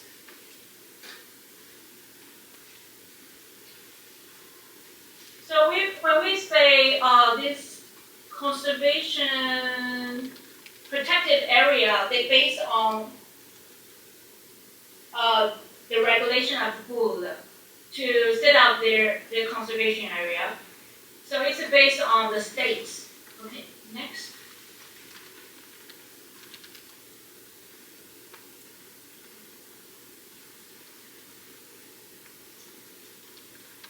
Okay, so from the PPT we can see in the 1980s, each state tried to organize, like manage their own natural resources.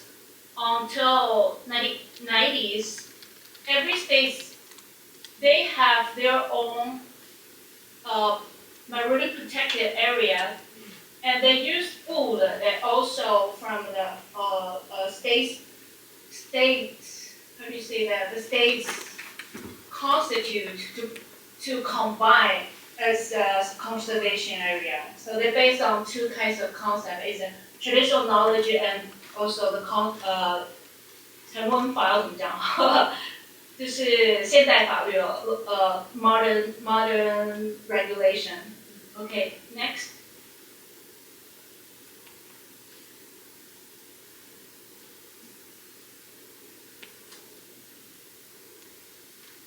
Okay, then I think Palau was struggling with their customary law and the constitution law for a long time. So it also reflects on how they manage their marine resources. So when after 1990s, there are certain NGOs and some scientists that came into Palau and tried to persuade them to organize this kind of like a united, this protected area as one, as a national one. So next please. So they try to set up a draft about, next please, so in 2003,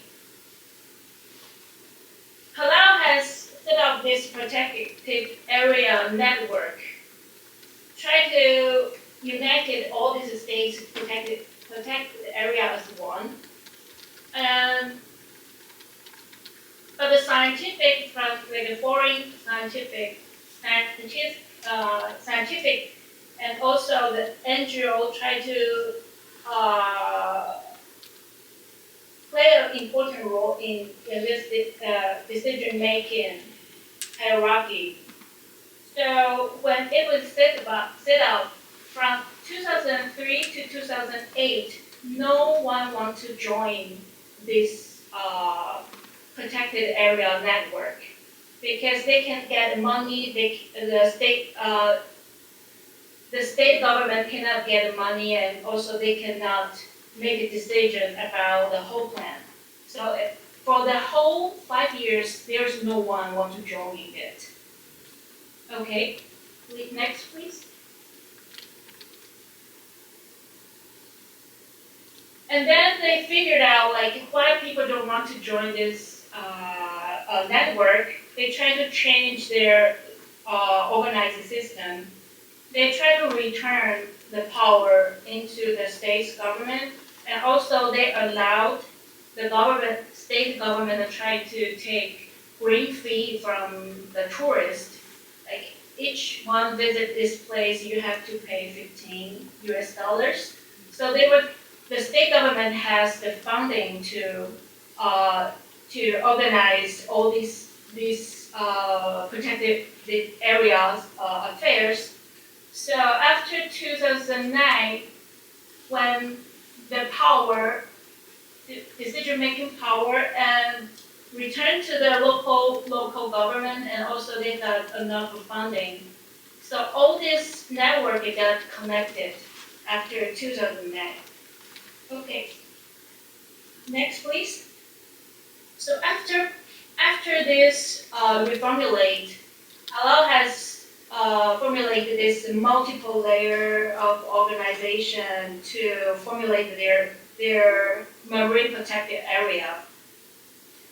And so when 2015, Palau government tried to set up this national marine sanctuary, they based on this PAN organization, and the core concept is the pool that we just talked about. So when this network was set up, and then they work with the international agency, then they they inactive this Palau National Marine Sanctuary in 2020 successfully, and also they incorporate other university to try to monitor the effective, like how well that can protect Palau's marine ecology recover soon enough. Okay. Okay, next. So this is a little bit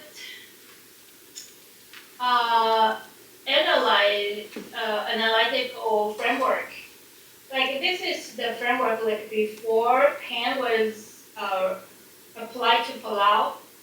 Their decision making and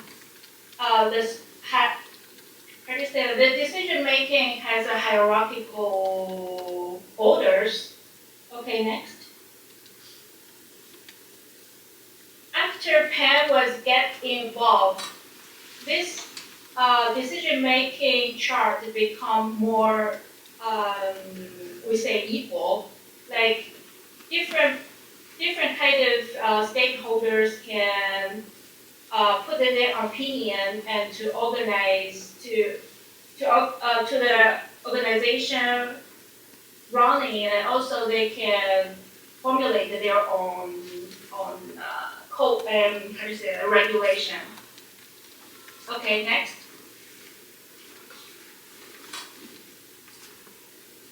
So I would say that Palau's successful in this marine protected area is not a short-term thing. It has been worked since 1980s. They have been argued a lot. But when the local knowledge and local autonomy was be respected, be emphasized, then all this system get running, how do you say that, become successful, if they don't give back the local government their decision-making power, this national marine protected area can never be success. Okay, so this is my presentation today. Thank you so much. Yeah, thank you. Okay, I think yeah, just fine. You're talking really clear, and I see also the presentation is really solid and got a lot of detail. Okay, yeah, we can start with Winnie. Yeah, Winnie. Should I go? Sure. Okay, thanks. Thanks so much, Yupin 老师, and also you accompany me online as well. It's really great. I can read the traditional Chinese, so it's really good to have that. Okay, that's good. Yeah, so I feel like I find it's very fascinating to see the example of how a sea are being organized. You know, this kind of organizational structures and roles and responsibility as well, because while Zidong and I have been thinking about this South China Sea Preparation Committee, we are also not quite sure what to discuss, what are the elements that to discuss, what is the structure and how it works, right? So of course it's a different level, right? Like this one is Palo is really an independent country, right? So ours is more like a speculative project as a way for us to, you know, like we never claim that we are having the expertise, so to speak, but we are using art as a way of also explore this territory. So I guess it's one of the slides that you mentioned about there's rules of behavior, like using bu. Is it bu? Bu is a yeah. So I actually find this may be similar to something like code of conduct. Do you see there's some similarity between this? And what is, do you know, like how do they handle the conflict, and how to make sure people have the voice to voice in your context?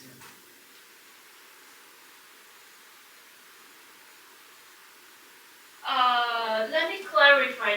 Are you asking about like when Palawan has a conflict? Yeah, I mean like when the different organization like or people have conflict, because I see who is sort of also like a guidance or rules to have an aligned behavior of everyone on how to organize things, right? Which is kind of similar to the code of conduct. Maybe first question will be, do you see there's a similarity between who and code of conduct? And then the second part would be like how, I think I'm more interested also to see how this rule is actually operate in practice as well.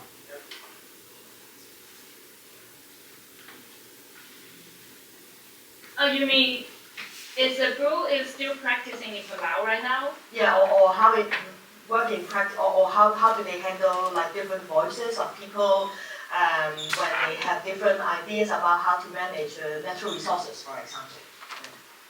Okay.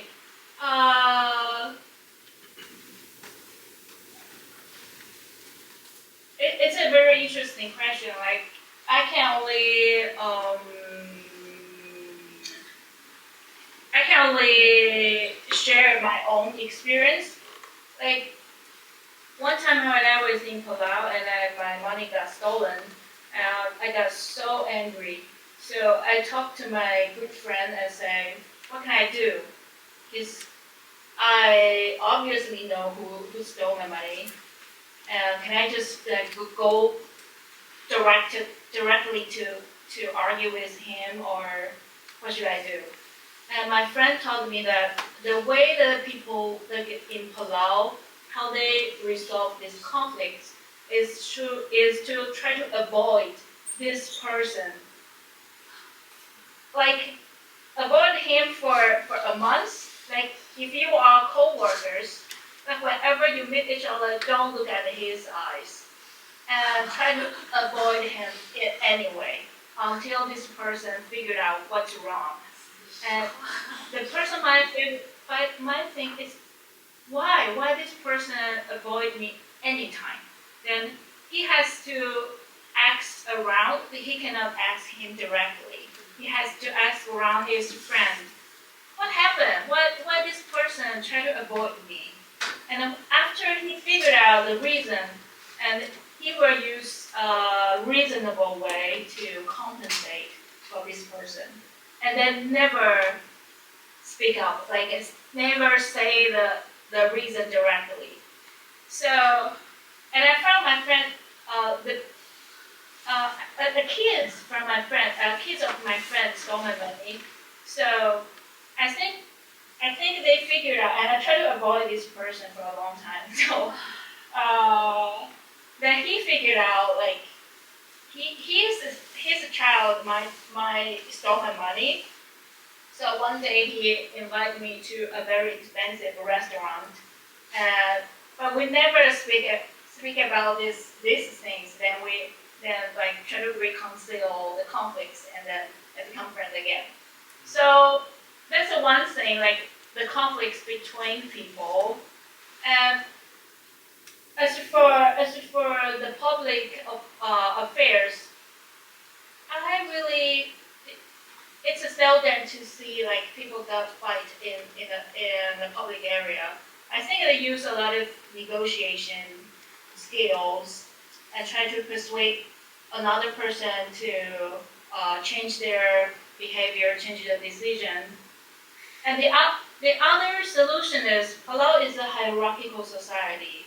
So certain level people, they have the power to make the decision, like the paramount chief, the first chief or second chief, and they have a traditional leadership council.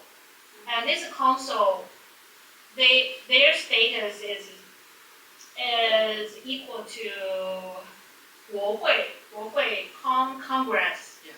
So they are equal. The traditional leaders and the Congress, they'll have the equal status. So they will try to use different way to make a decision for the public things. Yeah. I think, do I answer your question? Yeah. Thank you. Okay. Any questions? Moving on, got one? Yeah, maybe you could use one of the mic.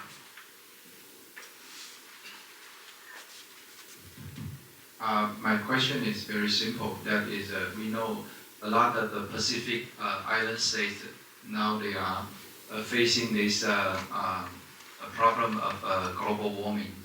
That is, they might sink in next few decades. And so I wonder if Palau also faces this problem and how they respond. Is my question. Thank you. Okay, 谢谢牧明老师。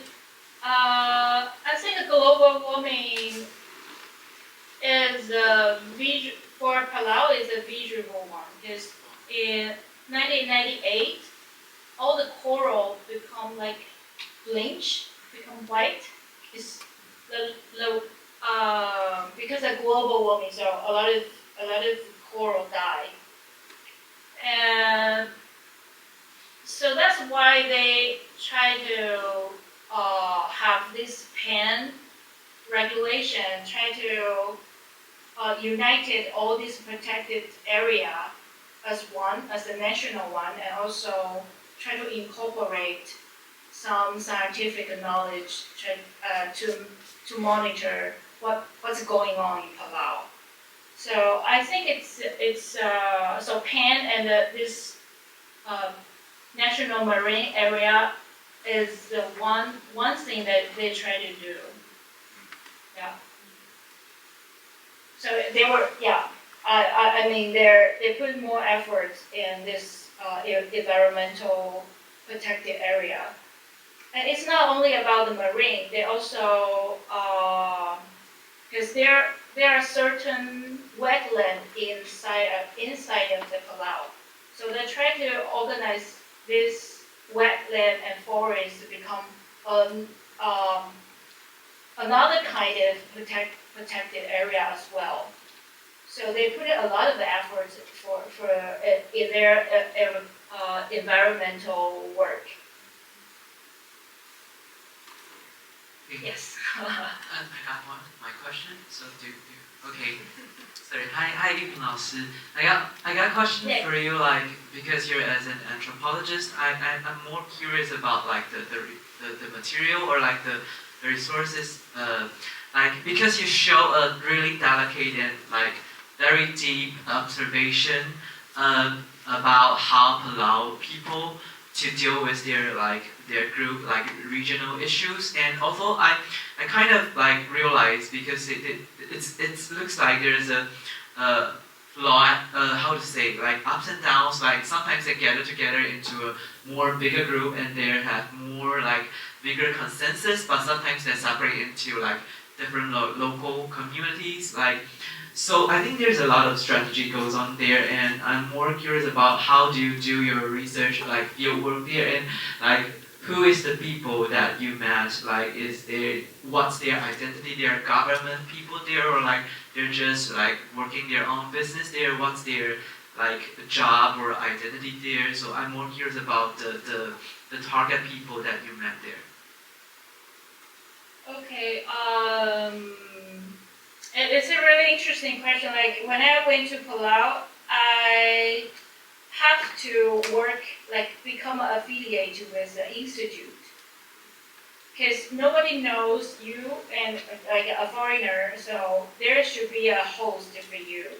So when I was there, I tried to work with the Ministry of Cultural Affairs, but the official there, they have certain kind of problems. So they try to abuse my laborers, try to force me to work for them, and I said, okay, never mind.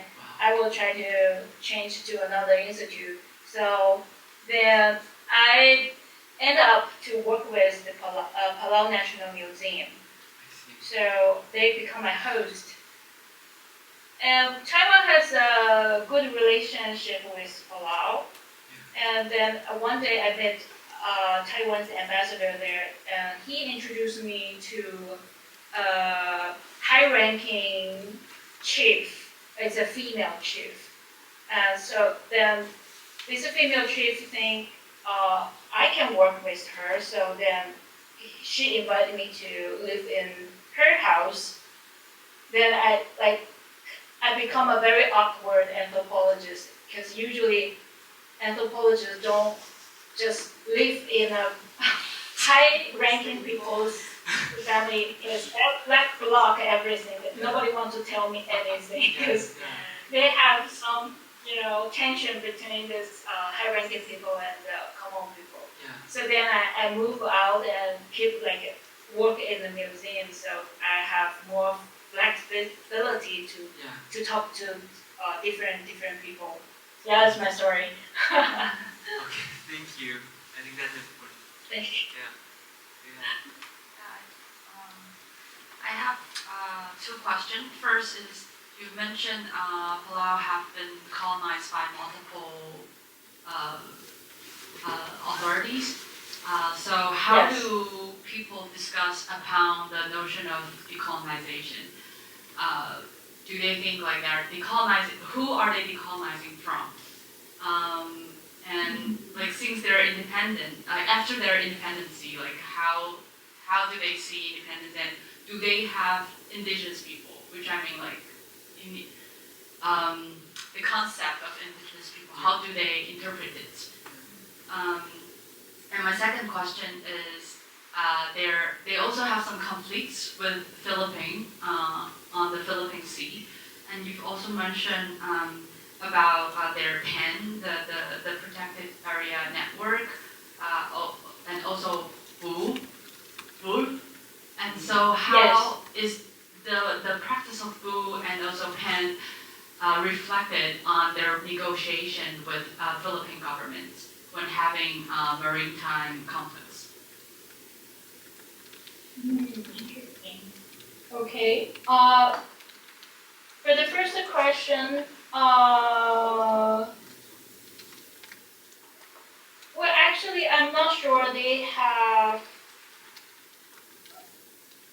the consciousness of decolonization, because right now, this is another issue. Because in the elementary school, all this teaching material are English, and also they hire Filipino to become their nanny, and Filipino speak English. So that's why their mother language are, in danger. So they try to create this Palawan language in the school and force the student to learn it like every 1 hour every week. So as for the decolonization issue, I think only some elites talking about that. They will try to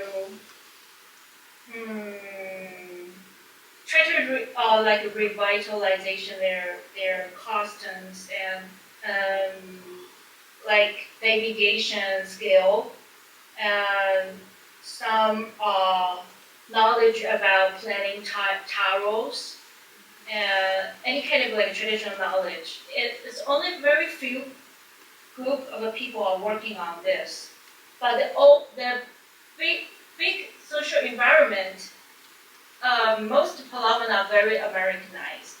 So when I was there for 3 months, and I was like, oh my God, I choose the wrong place.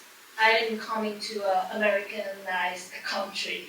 I cannot find where the traditional knowledge is, and even the Palawan is very few people speaking that. But it's only in town. But when I go to the outer island and I figure out like people use Palawan a lot, so that's how I learned Palawan. So when I know them better, I know there are different levels in this country. But for the colonization, this issue, it's hard for me to answer you right now. Because I also Palawan taught me that there are certain group of people really like Japanese, and there are certain group of people really like Americans. So yeah, so I think I won't be too critical because I think it's happened in Taiwan. Yeah. Right, so especially there are only 20,000 population in Palau. There, people who got the degree in the university are few, and most of them migrate to the U.S. I heard there are 6,000 people migrate to the U.S. and Guam and Hawaii, and they choose to stay there. They don't want to come back. So this is another issue. I think they are facing this issue, especially in Micronesia too, because the federated state of Micronesia composed by 4 islands. They have different languages, but when they have to work as a nation, they use English as their official language. So otherwise, they cannot communicate with each other. So I think it's a more serious issue than in other countries like Taiwan. But Taiwan wants to be a bilingual country in 2050. So I don't know. Which one is better? I don't know. And for the second question, as I know, they don't have I'm not sure if they have the dispute with in Philippine Sea, but I know they have disputes with Japan. Like they want to extend their water area, like it's almost touched the boundary between Japan, and Yeah, right. And so I remember Palau has claimed that they have their own territory for 200 nautical miles. So that will touch the boundary of the Japan. So they seem to argue that for a while, but it doesn't have any conclusion. And then it just disappeared. At least the argument just disappeared. But interestingly, they didn't use food in this way. Like when it goes to like argue with other countries, they didn't use the traditional concept. They were focused on the resources. Like they were thinking maybe they can have found some oil inside of this area. So that's an interesting like differences. Like when it goes to the inside part, like inside of the country, they will use food. But when it goes to other like argument with other country, they didn't use that. Okay, yeah, that's my understanding. Yeah. Okay, thanks for Evening's response. And I think I'm cutting off the second resting time due to our timing moment. So maybe I'll ask for 3 of the panelists just to stay at your seat, and maybe you could bring your mic back to your seat, and we could just entering the final part. Yeah. You can stay where you would like. Yeah. Maybe you. Yeah. If you would like. Yeah. Yeah, sure. And also because the camp, they can see you around. Okay, so yeah, let's move into the final part of the discussion part. And actually, I enjoyed a lot in today's session, more than I imagined before the event. And I don't know if a lot of you think same as me. So yeah, maybe starting. I could start, but maybe I'll leave the opportunity to the audience today. If anyone would have any feedback or comments, not only questions, like anything you want to say, like to express, not specifically to any of the panelists, but just to express your feelings, that you're all welcome. So, does anyone want to raise any topics? Can I start from? Sure, why not? I think this question will be a little bit late. Should be raised in the very beginning of the presentations. Yeah. I'm really interested to know more about. I think this question is for Winnie, because you guys coined the term Forkonomy, and it's from working plus economy. I know what is economy, but what is working? Oh, I see. Yeah. So that's the very basic. Even though I did my own research and I really feel something connected to this term, I really want to hear more about your elaboration. And the second question might be for Yuping Lao Shi, because I'm really fascinated by the idea of pool, and I'm interested to learn more from your observational knowledge about the gender aspect of this traditional role. Yeah. So that's 2 questions for the artists and the panelists. So should Winnie goes first about? Yeah, sure. Yeah. Thanks for the question. So the notion of forking, traditionally, it is happened in the software engineering industry. So forking, you can imagine as something like I produce a software and then I put in an open source repository.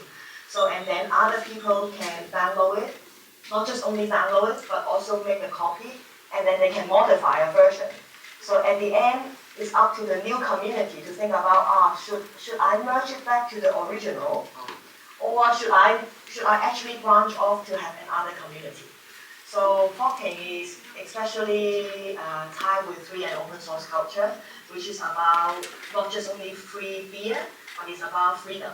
It's about freedom of study, freedom of modify, freedom to use, and so on. So, and I find these ideas of forking from the software industry and see how these, because also in the software industry, in terms of like the free and open source community, there are a lot of discussion about accessibility, what is the conflicts in terms of like using the software and where is the boundary of different licensing versions.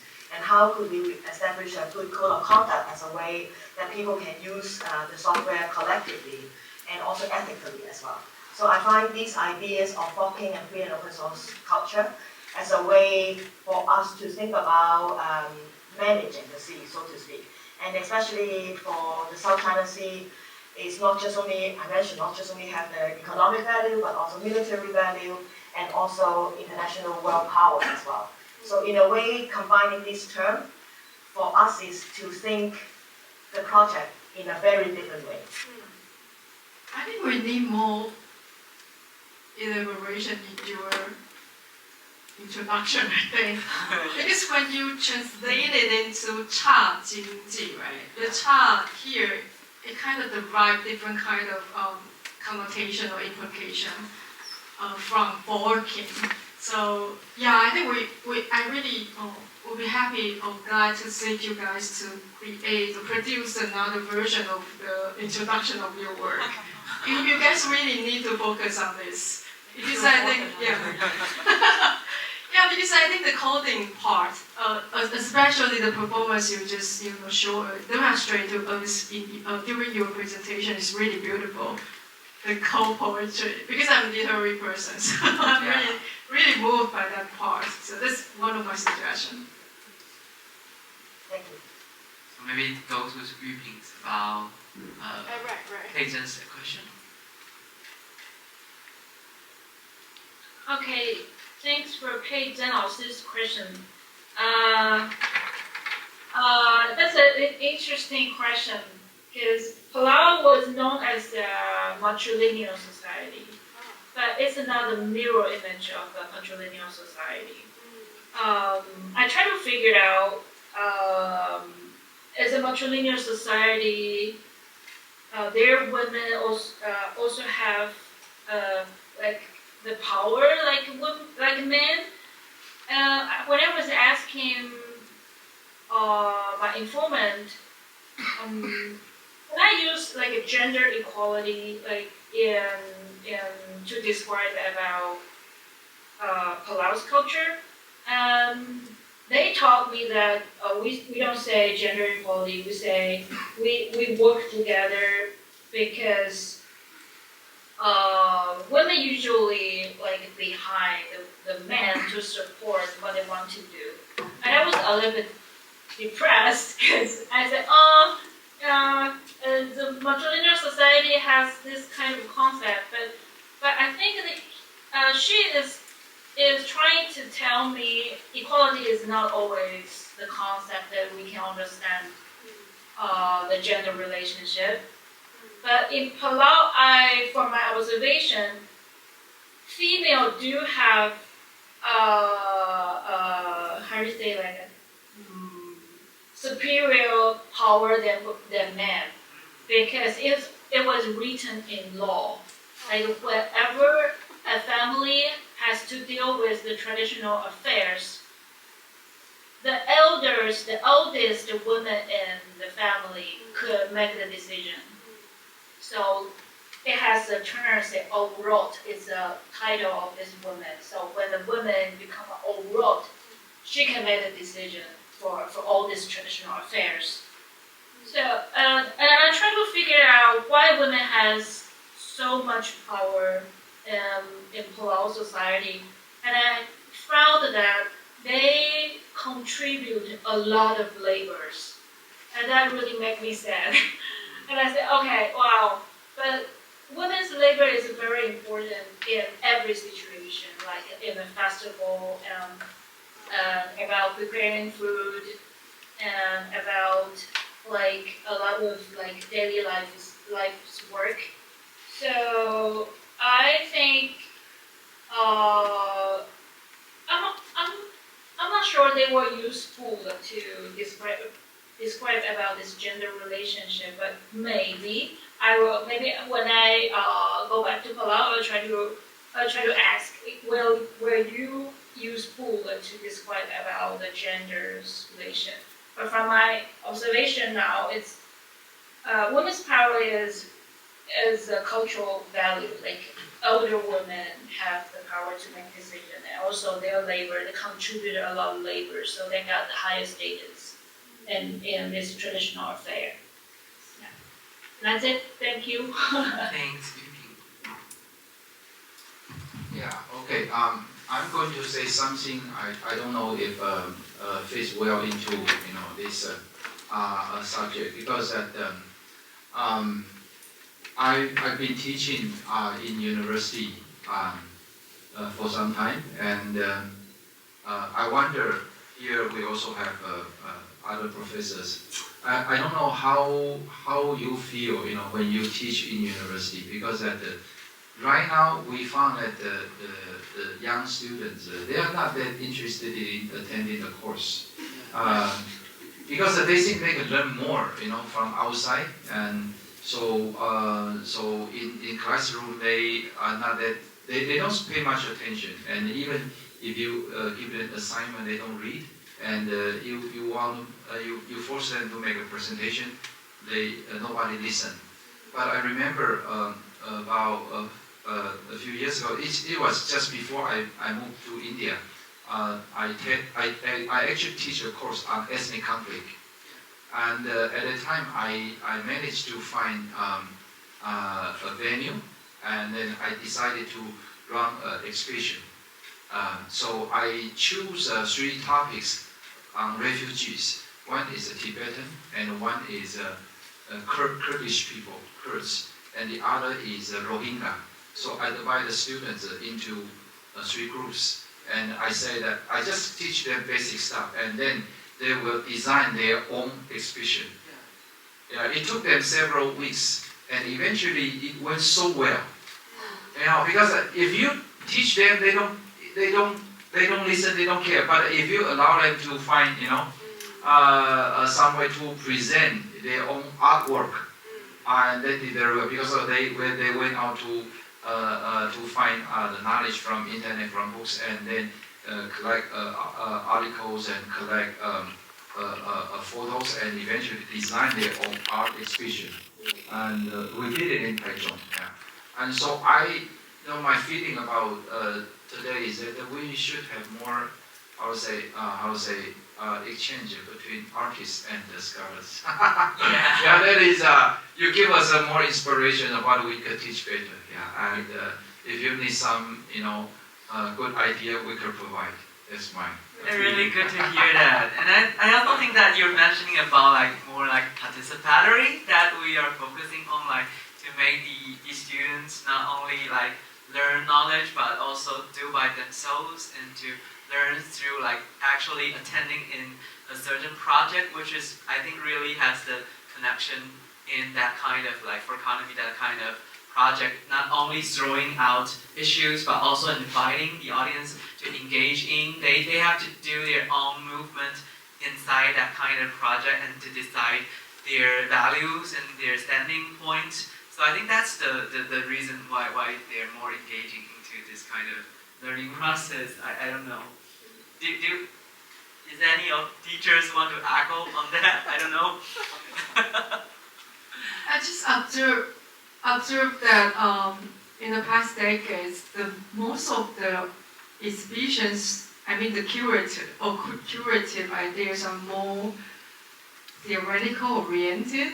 Yeah. Yes, I don't have any a gap to approach those exhibitions. Take Taipei Biennial, for example, right? Yeah. You already know what I'm going to say. So rural tour engage with the planet thinking or environmental issues, and most of the artists' works are so, I would say, theoretical oriented and advice for me to able to ask speculative questions, to able to imagine, put things forking and economy together. What would that look like? So it gives a lot of new ways of, without traditional boundary of, you need to have a hypothesis first, you need to have a research question first, and then what is your methodology, and then and so on. So I feel like having this kind of reflexive art practice, working together with Zitong, and then organizing the panel with everyone, I feel it's a very fruitful experience. Yes. Yeah. Do you want to, or if... Very briefly, just because before I'm also the organizer for North American Taiwan Study Association, and I try to put art as a research methodology within this multidisciplinary conference.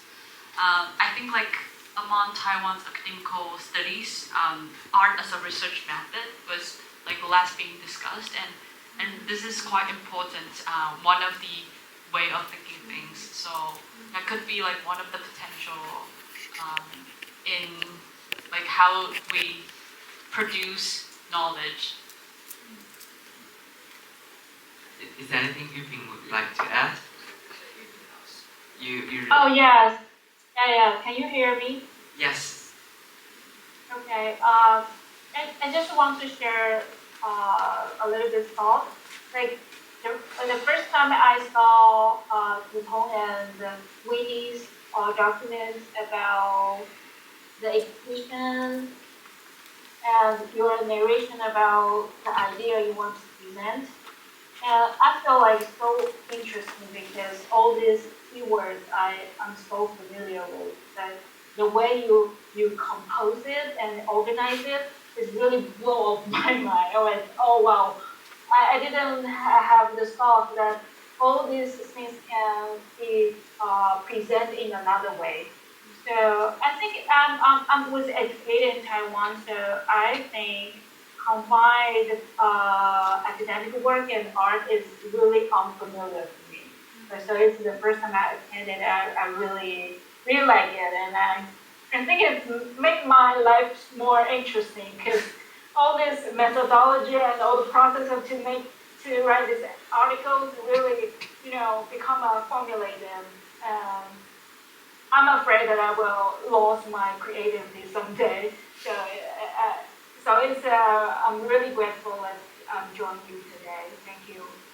Thanks, Vivi. I think most of the panelists are really modest about their great achievements on their research background. But I do think that's a really good thing I could see through this kind of events and exhibition, that to see like scholars and artists to combining together, to sharing their, I think we all have mutual values together as a human or as a part of the community, and we're doing our own job in our own way, but sometimes when we encounter together, there will be like new things, fresh things to come out. And I think these kind of relationship could be like continued maybe through like artists or like any other opportunity.